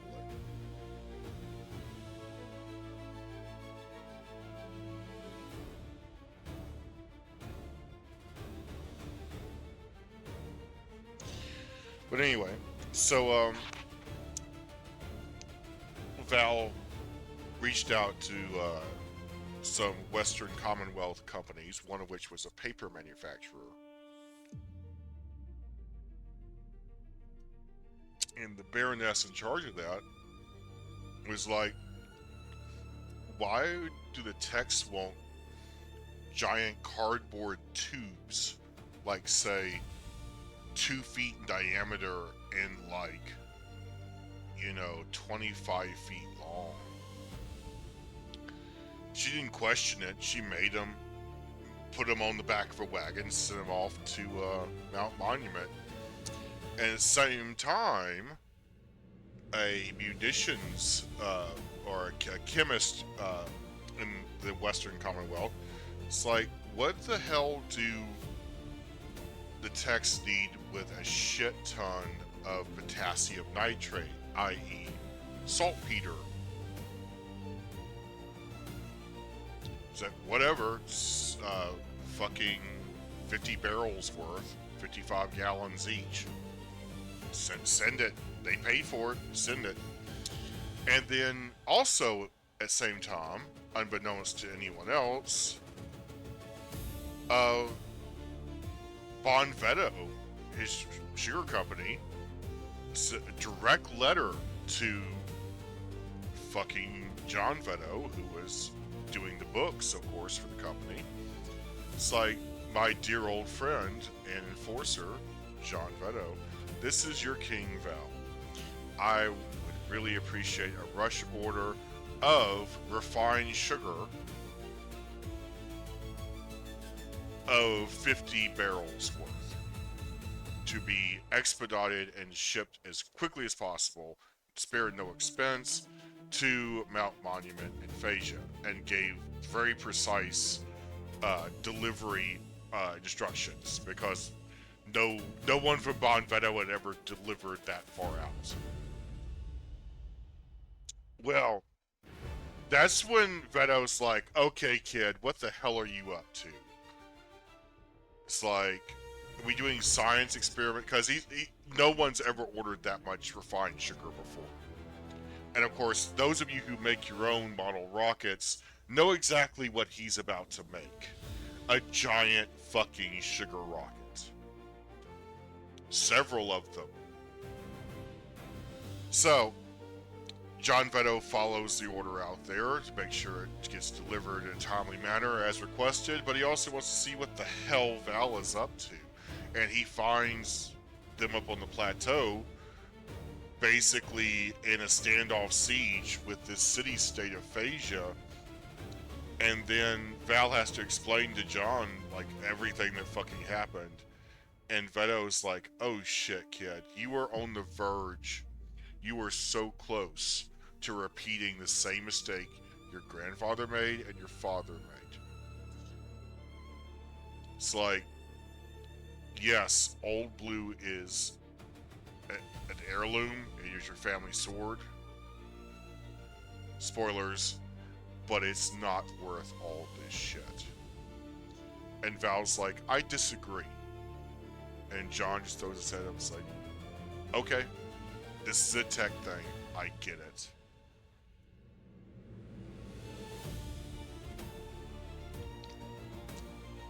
And then Val bites back. No, John, this isn't a tech thing. Imagine these fuckers came to your family's house, busted the door in, fucking took Bon Veto's original framed and mounted recipe for refining sugar from sweetberries, and then fucking held it hostage in exchange for whatever the hell they want. And then John's like, okay, I get it. It's like, Val's like, good. I don't want to discuss this again. Like, this isn't a tech thing. It's like, they fucking stole from me and my family. And then they mocked me and laughed at me. I'm going to punish them. And I'm going to punish them by making giant fucking rockets. And I'm going to bombard their city until they fucking break. And they hand deliver that sword to me and apologize and beg for forgiveness. And John's like, alright. Well,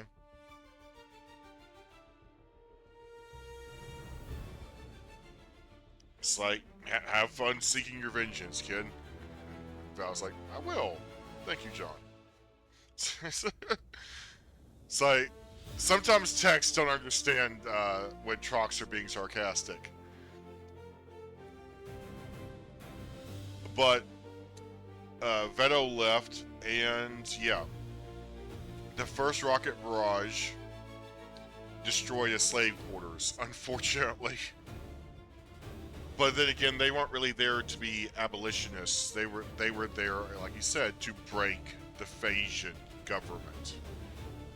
And the best way to do that is essentially, like the old man showed Val, is fucking get the populace to keep crawl up the king's ass. Hurt them so they go running to daddy and beg the king to fucking do something about it. Because currently, Mill is of the opinion that I can just wait this out. Well, after the rocket barrage, Mill immediately asked for a third and final parley.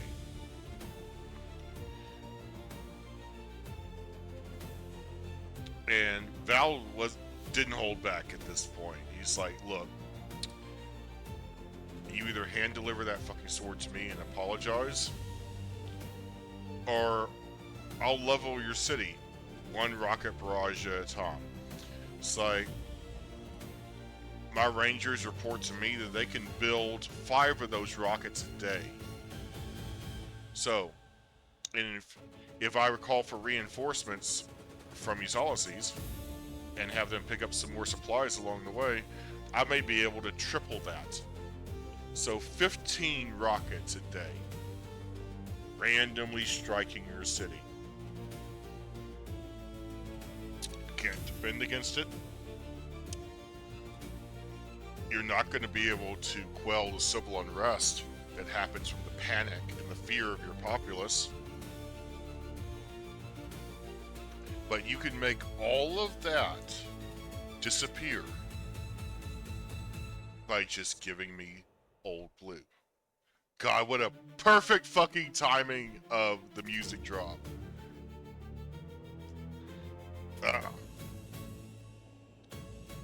Suno, you must be stopped.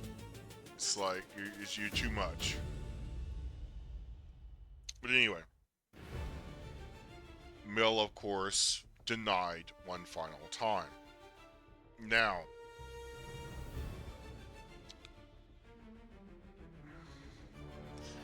originally in PGH, there was no rocket barrage. But I thought to myself, they know rockets exist. And Val is just the type of crazy fucker who would upscale a bottle rocket until it becomes an ICBM. But there's no precision in that. And that's not going to bust the wall. It's not big enough. It doesn't have enough boom. But what does are the old school trebuchet bombs. Some of those were fucking massive. There was a 3-foot diameter one that they never used. And Val was like, wait a minute. What if we built a massive trebuchet to hurl a trebuchet bomb? And because of we have all the ballistic math for that from the Black Army era, from the War with the Norks, we could precisely calculate and put that damn cherry bomb right at the base of the wall where it will do the most damage.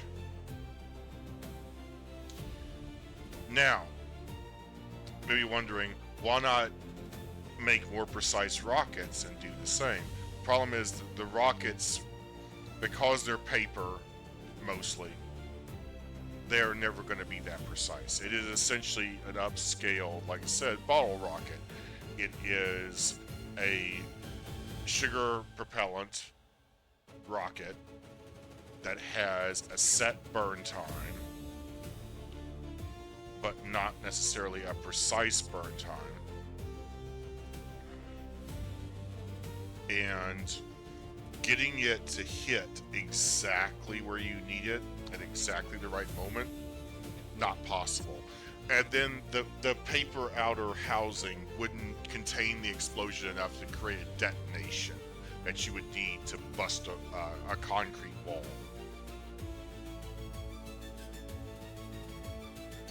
Especially one that is, double layered and 3 feet thick at each layer, as the underminers reported to King Val. So it is hollow inside to store, munitions and wall defenders and what have you. They literally live along the wall.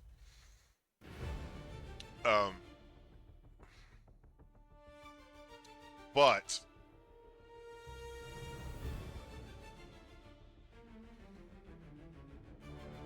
if you really, really wanted to hone in and bust that wall, you're going to need something really precise that has historical math backing it up, and that's the trebuchets.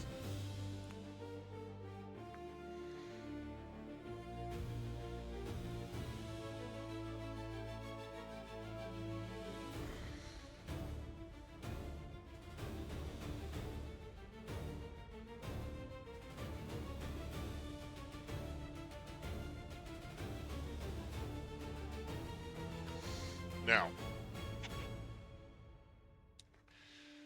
the problem is, by his calculations, you need a trebuchet that is roughly 200 feet tall. There is no tree in existence that tall.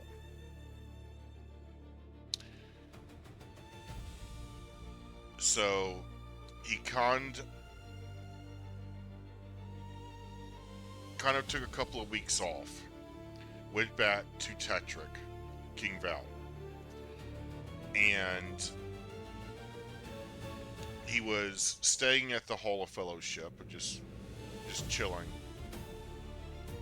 when the mayor of Tetrick was like, hey, let me show you something.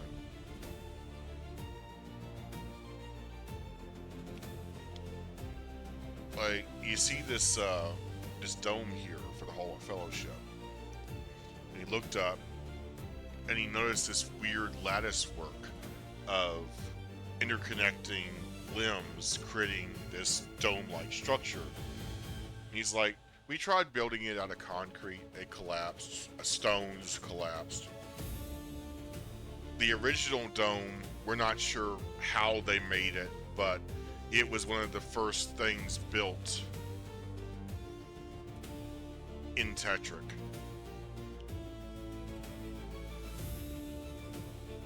And your grandfather burned it down. And Val's like, oh, here it comes. It's like, nah, it's not about that. It's like, you need to build something really tall and really strong. It's like, yeah. It's like, build it like that. Build it like that. Interconnecting limbs, crisscrossing, and then one segment at a time, braced together with iron couplers, and it may self-destruct after one shot, but you only need it to work once. And so the mayor of Tetric invented the Wall Buster. It was a giant trebuchet, basically made from other older trebuchets. Their main limbs became the cross members, and it was built in sections and reinforced with iron couplers.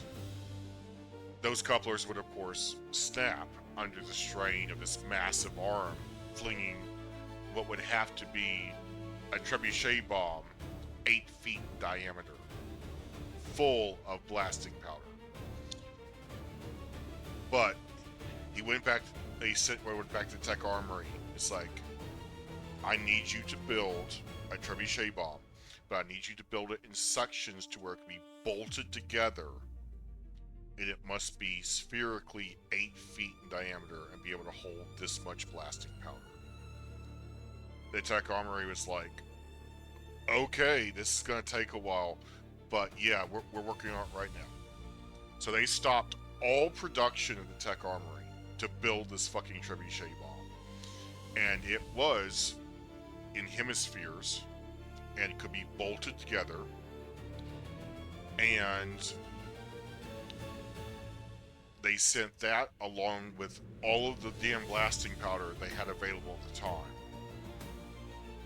which was just enough to fill it. And inside of a few months, it got to Mount Monument, because it's a big boy.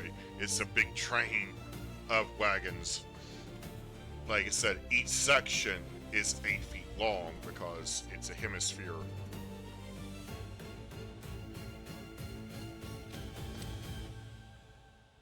Or a quarter of a hemisphere, anyway.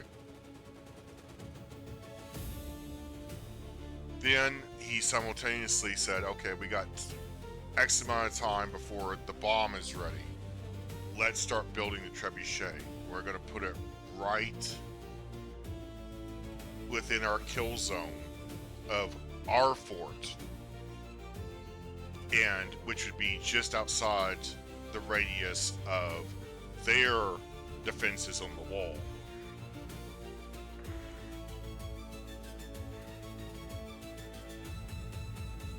You know what? Let's hear this.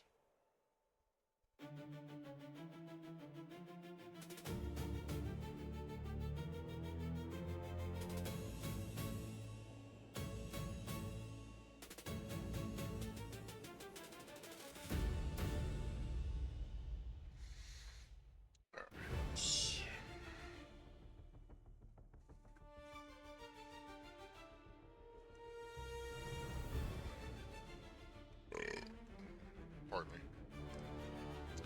But so it all came together.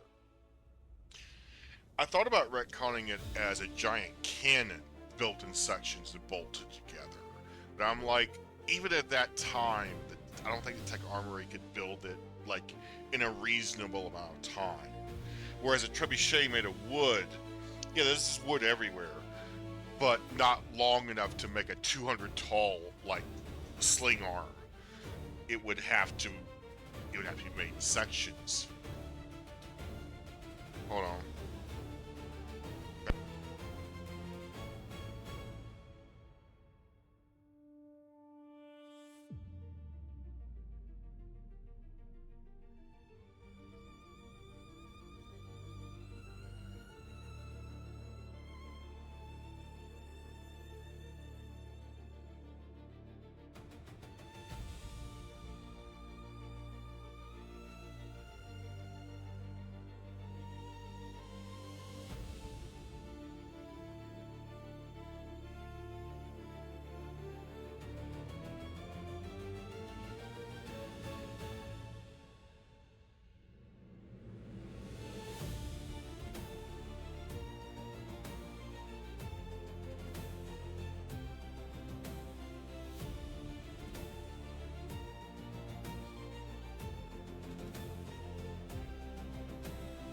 Sorry. I had to go to the bathroom again. Sorry. Like I said, the beer just goes right fucking through you. Now, before the completion of this mega trebuchet,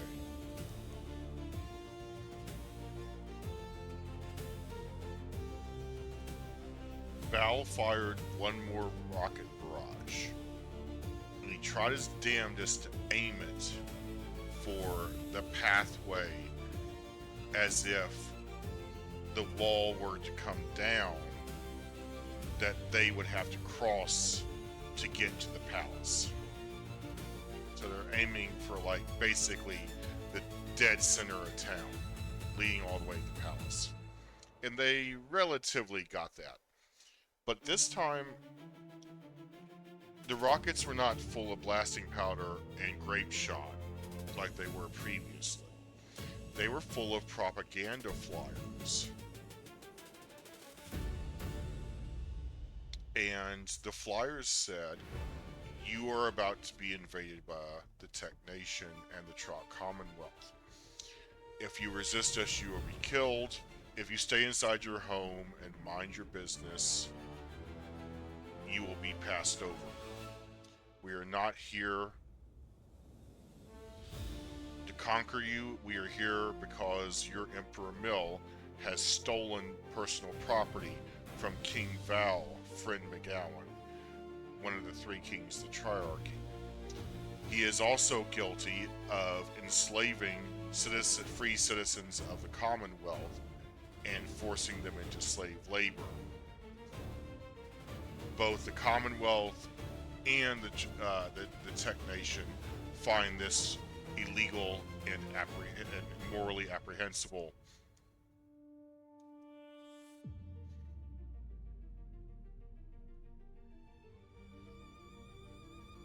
Let's get it a little higher,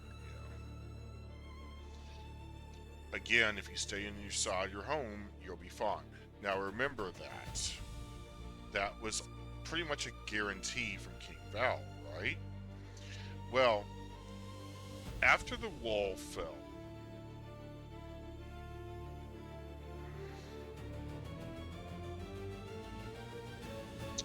there was obviously a lot of chaos. The wall defenders came spewing out either end,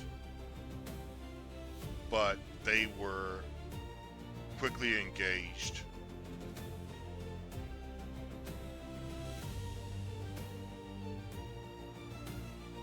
by the underminers, who just happened to come out at the same time.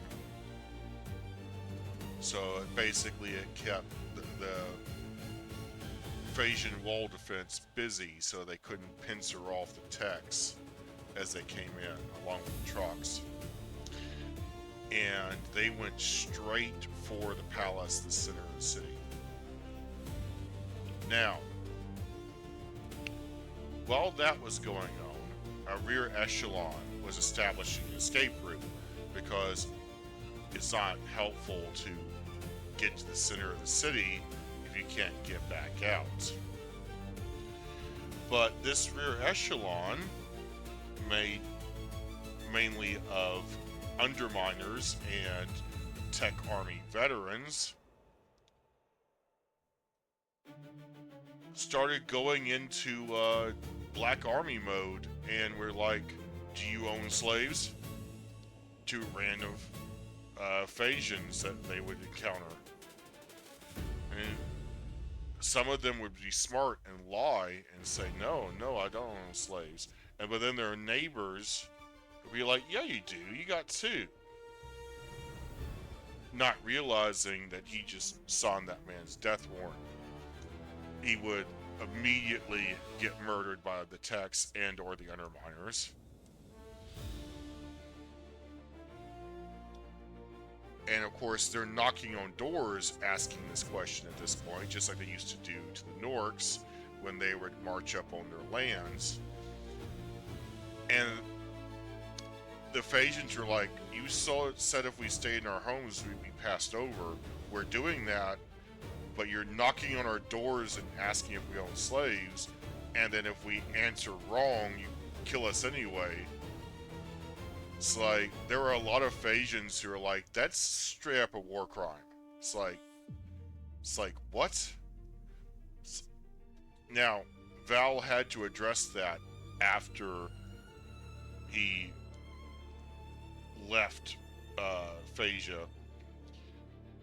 And basically, he's like, look, I was too focused looking for Old Blue to basically keep these guys in line. And yeah, we kind of violated the promise there. It's like, because we did in fact say, if you stayed in your homes, you'd be fine.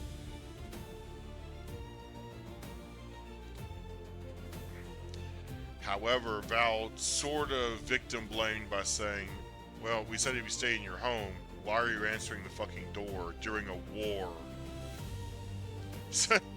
Which is a good point. Like, you were told we're gonna have an incursion into your city. Why the hell are you answering a knock at your door during that period?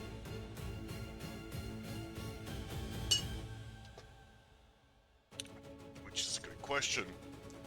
But still. So the Phasians to this day, they're like, you fucking lied to us. You said if we stayed in our home, we'd be passed over. Then you start knocking on doors asking if we own slaves. Because, again, to reference the Scorpion and the Fox, that's just in text nature. And then, of course, you have the Underminers urging the moan as well. So you got a recipe for, you know, mass murder, essentially. Now, I'm not going to get into the nitty-gritty of the assault on the palace or anything of historical significance that happened with that. That is going to be left for Sunday. Again, we're just looking at a military analysis. Now, some secret weapons that the text had. Before the first luncheon with Emperor Mill, and if you're wondering, the text literally just rode up on the East Gate and just told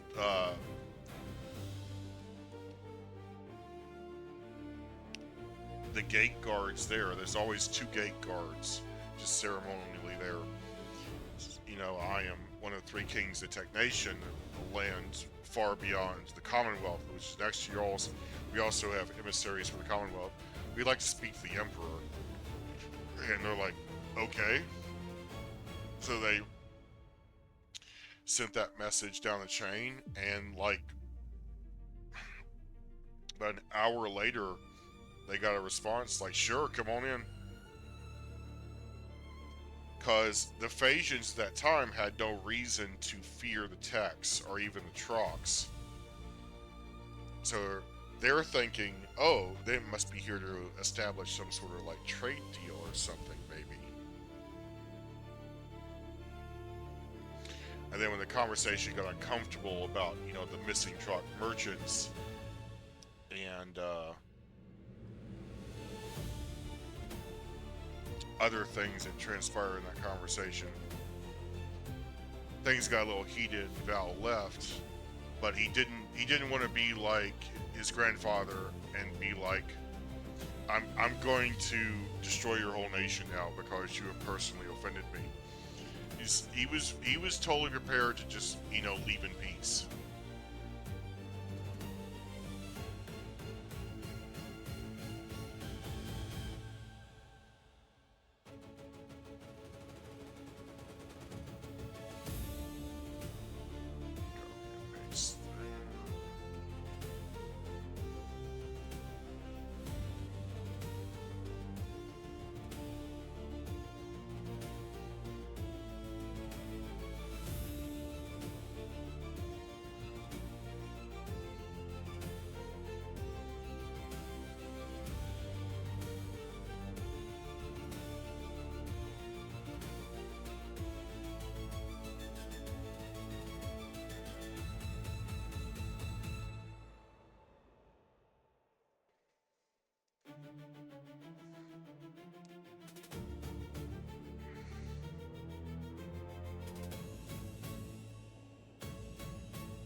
Now,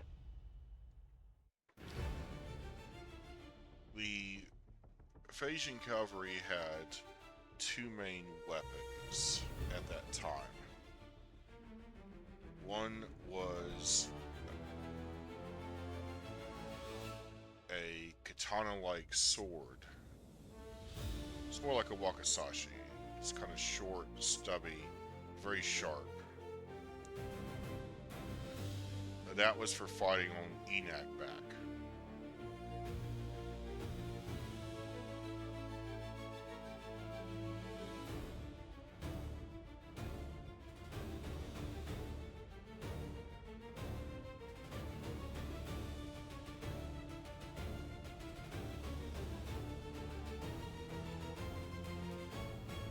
It had a weighted pommel like that, sort of round, katana-like hilt to it. Now, that was mainly what they would use against underminers, unarmed civilians, unfortunately. It's analogous to like a cutlass. It's a very similar idea. It's like close quarters, up in your face combat.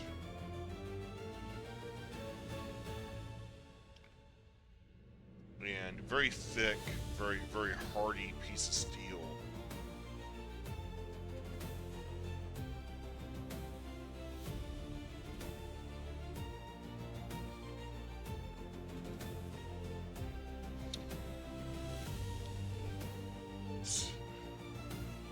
The other, which was their main, say, anti-armor weapon,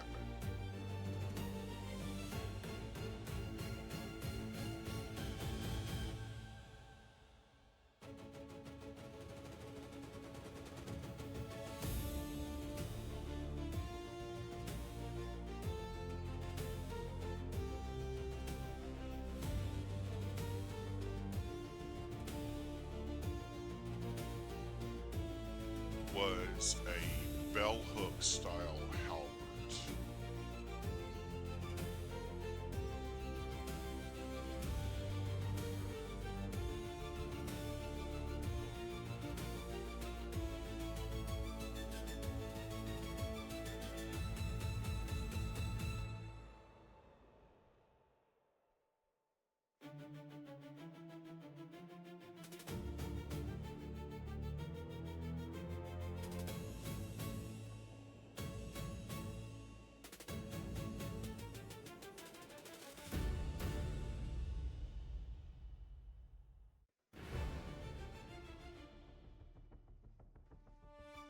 Now, it's unknown if this was meant for armor or if it was just meant for dragging people off Enac back. Because it was effective at both. Phasian cavalry weapons seem to be geared towards unarmored, unskilled individuals, which is really disturbing. But if you really think about it, that's pretty much predominantly who they ever have conflict with. Vikings, and on occasion Trock merchants. So being able to drag you off of your Enac and then hold you at spear point, it's like, that'd be very beneficial. Of course, that's not going to work on a Tech Army Ranger. If you dismount a Tech Army Ranger, congratulations, you pissed him off.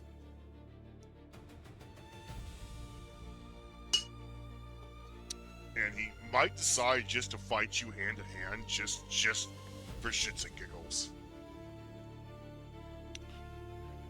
And if you are quick and dexterous enough to dismount an RE, congratulations. It's like, you have yet again managed to piss off a tech. Not a good idea.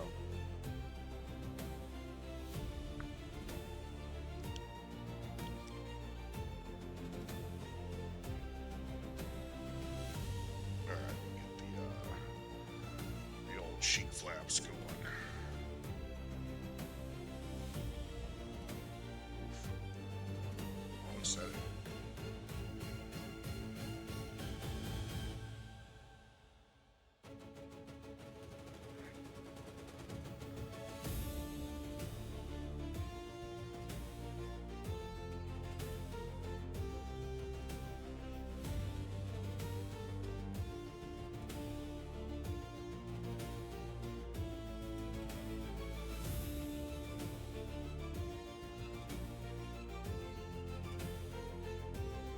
But anyway, it's like it's interesting what the Phasians always cried foul about. Like they never mentioned the rocket barrages. Like it was the fact that the propaganda leaflet said if you stay in your home you'll be fine, and then they started knocking on doors asking if you own slaves. It's like understandable, that is a dick move, but why the fuck did you answer your door?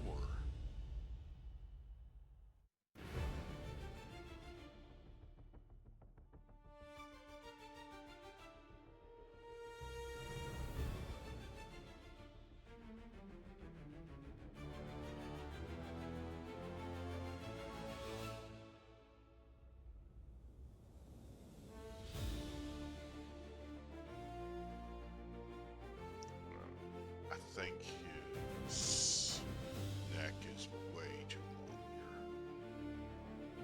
Yeah, closer to the armor.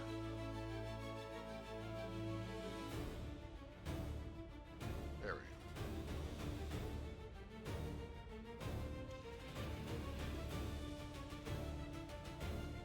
go. But that's kind of the Phasian problem in general. Is their priorities are just so fucked. They don't process things correctly.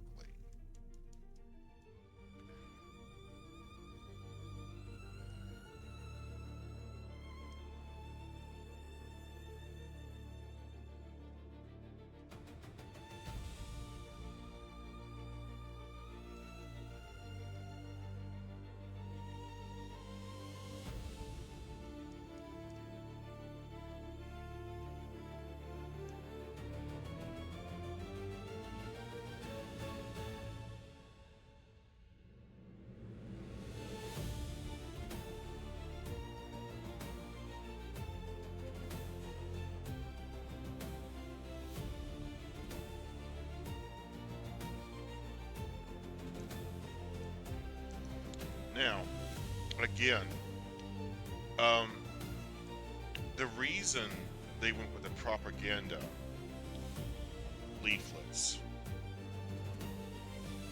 is because the Underminers just casually informed King Val that the average citizen of Phasia has no fucking clue that they're even under siege at the moment. And Val was like, are you fucking serious?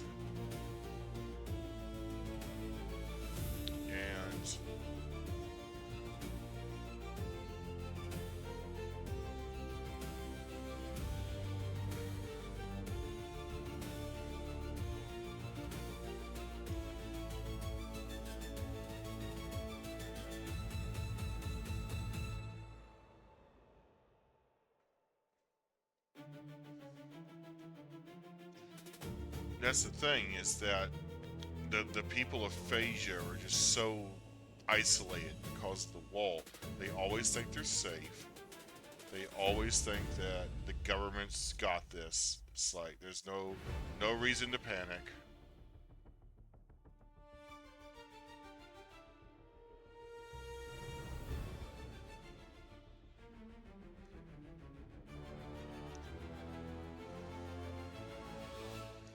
Whereas the techs always have, especially the press, have a more like, yeah, whatever. Uh, Especially when it comes to any time the Tetrarchy tries to bullshit.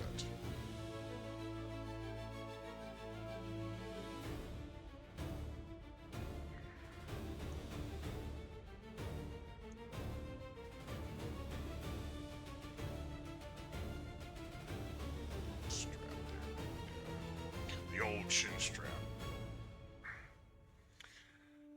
So you can see, it's like it's not terrible armor. It's just in comparison to this guy, I think we know who's gonna win.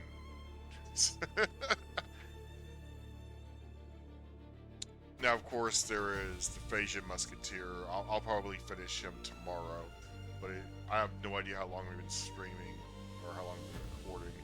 It feels like 5 damn hours.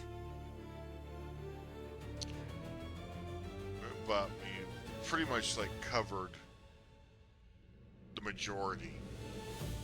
Oh, he needs a leg strap. That's what he needs.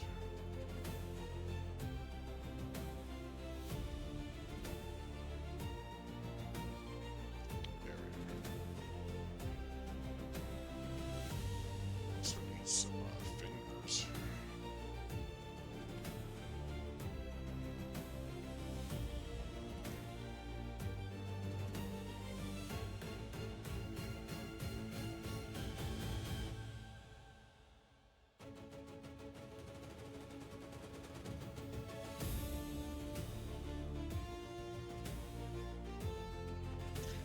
I just noticed how it looks like these two guys are about to fight each other.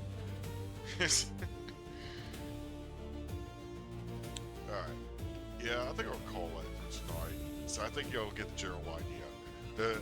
Yet again, another Baylor race that lives in ignorance and has no idea who they're fucking with when they're fucking with the text.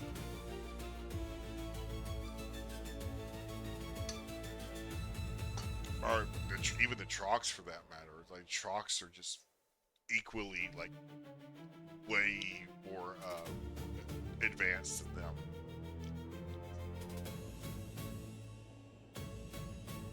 So they put all their XP into defense.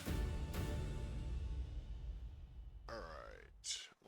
Let's publish it.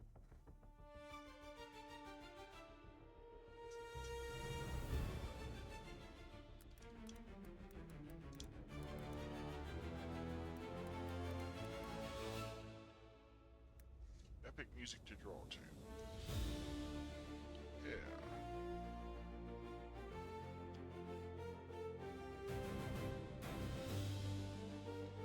Alright.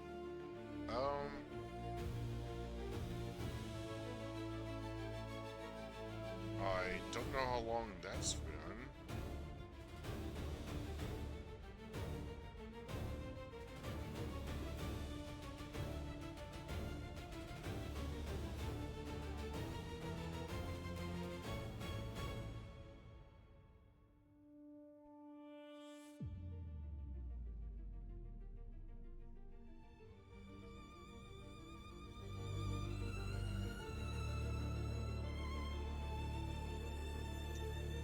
Okay, I have no idea if it even captured any of that, but I'm just gonna show it one last time,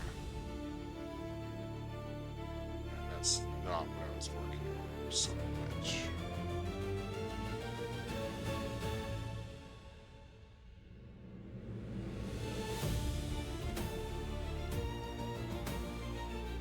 There we go. Let's get in there. Tech Army Ranger.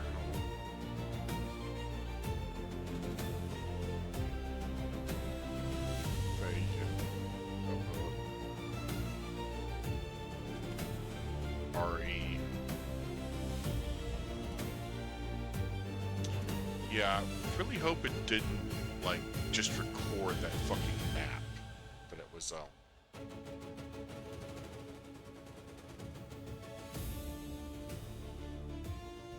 that would have really fucked us up.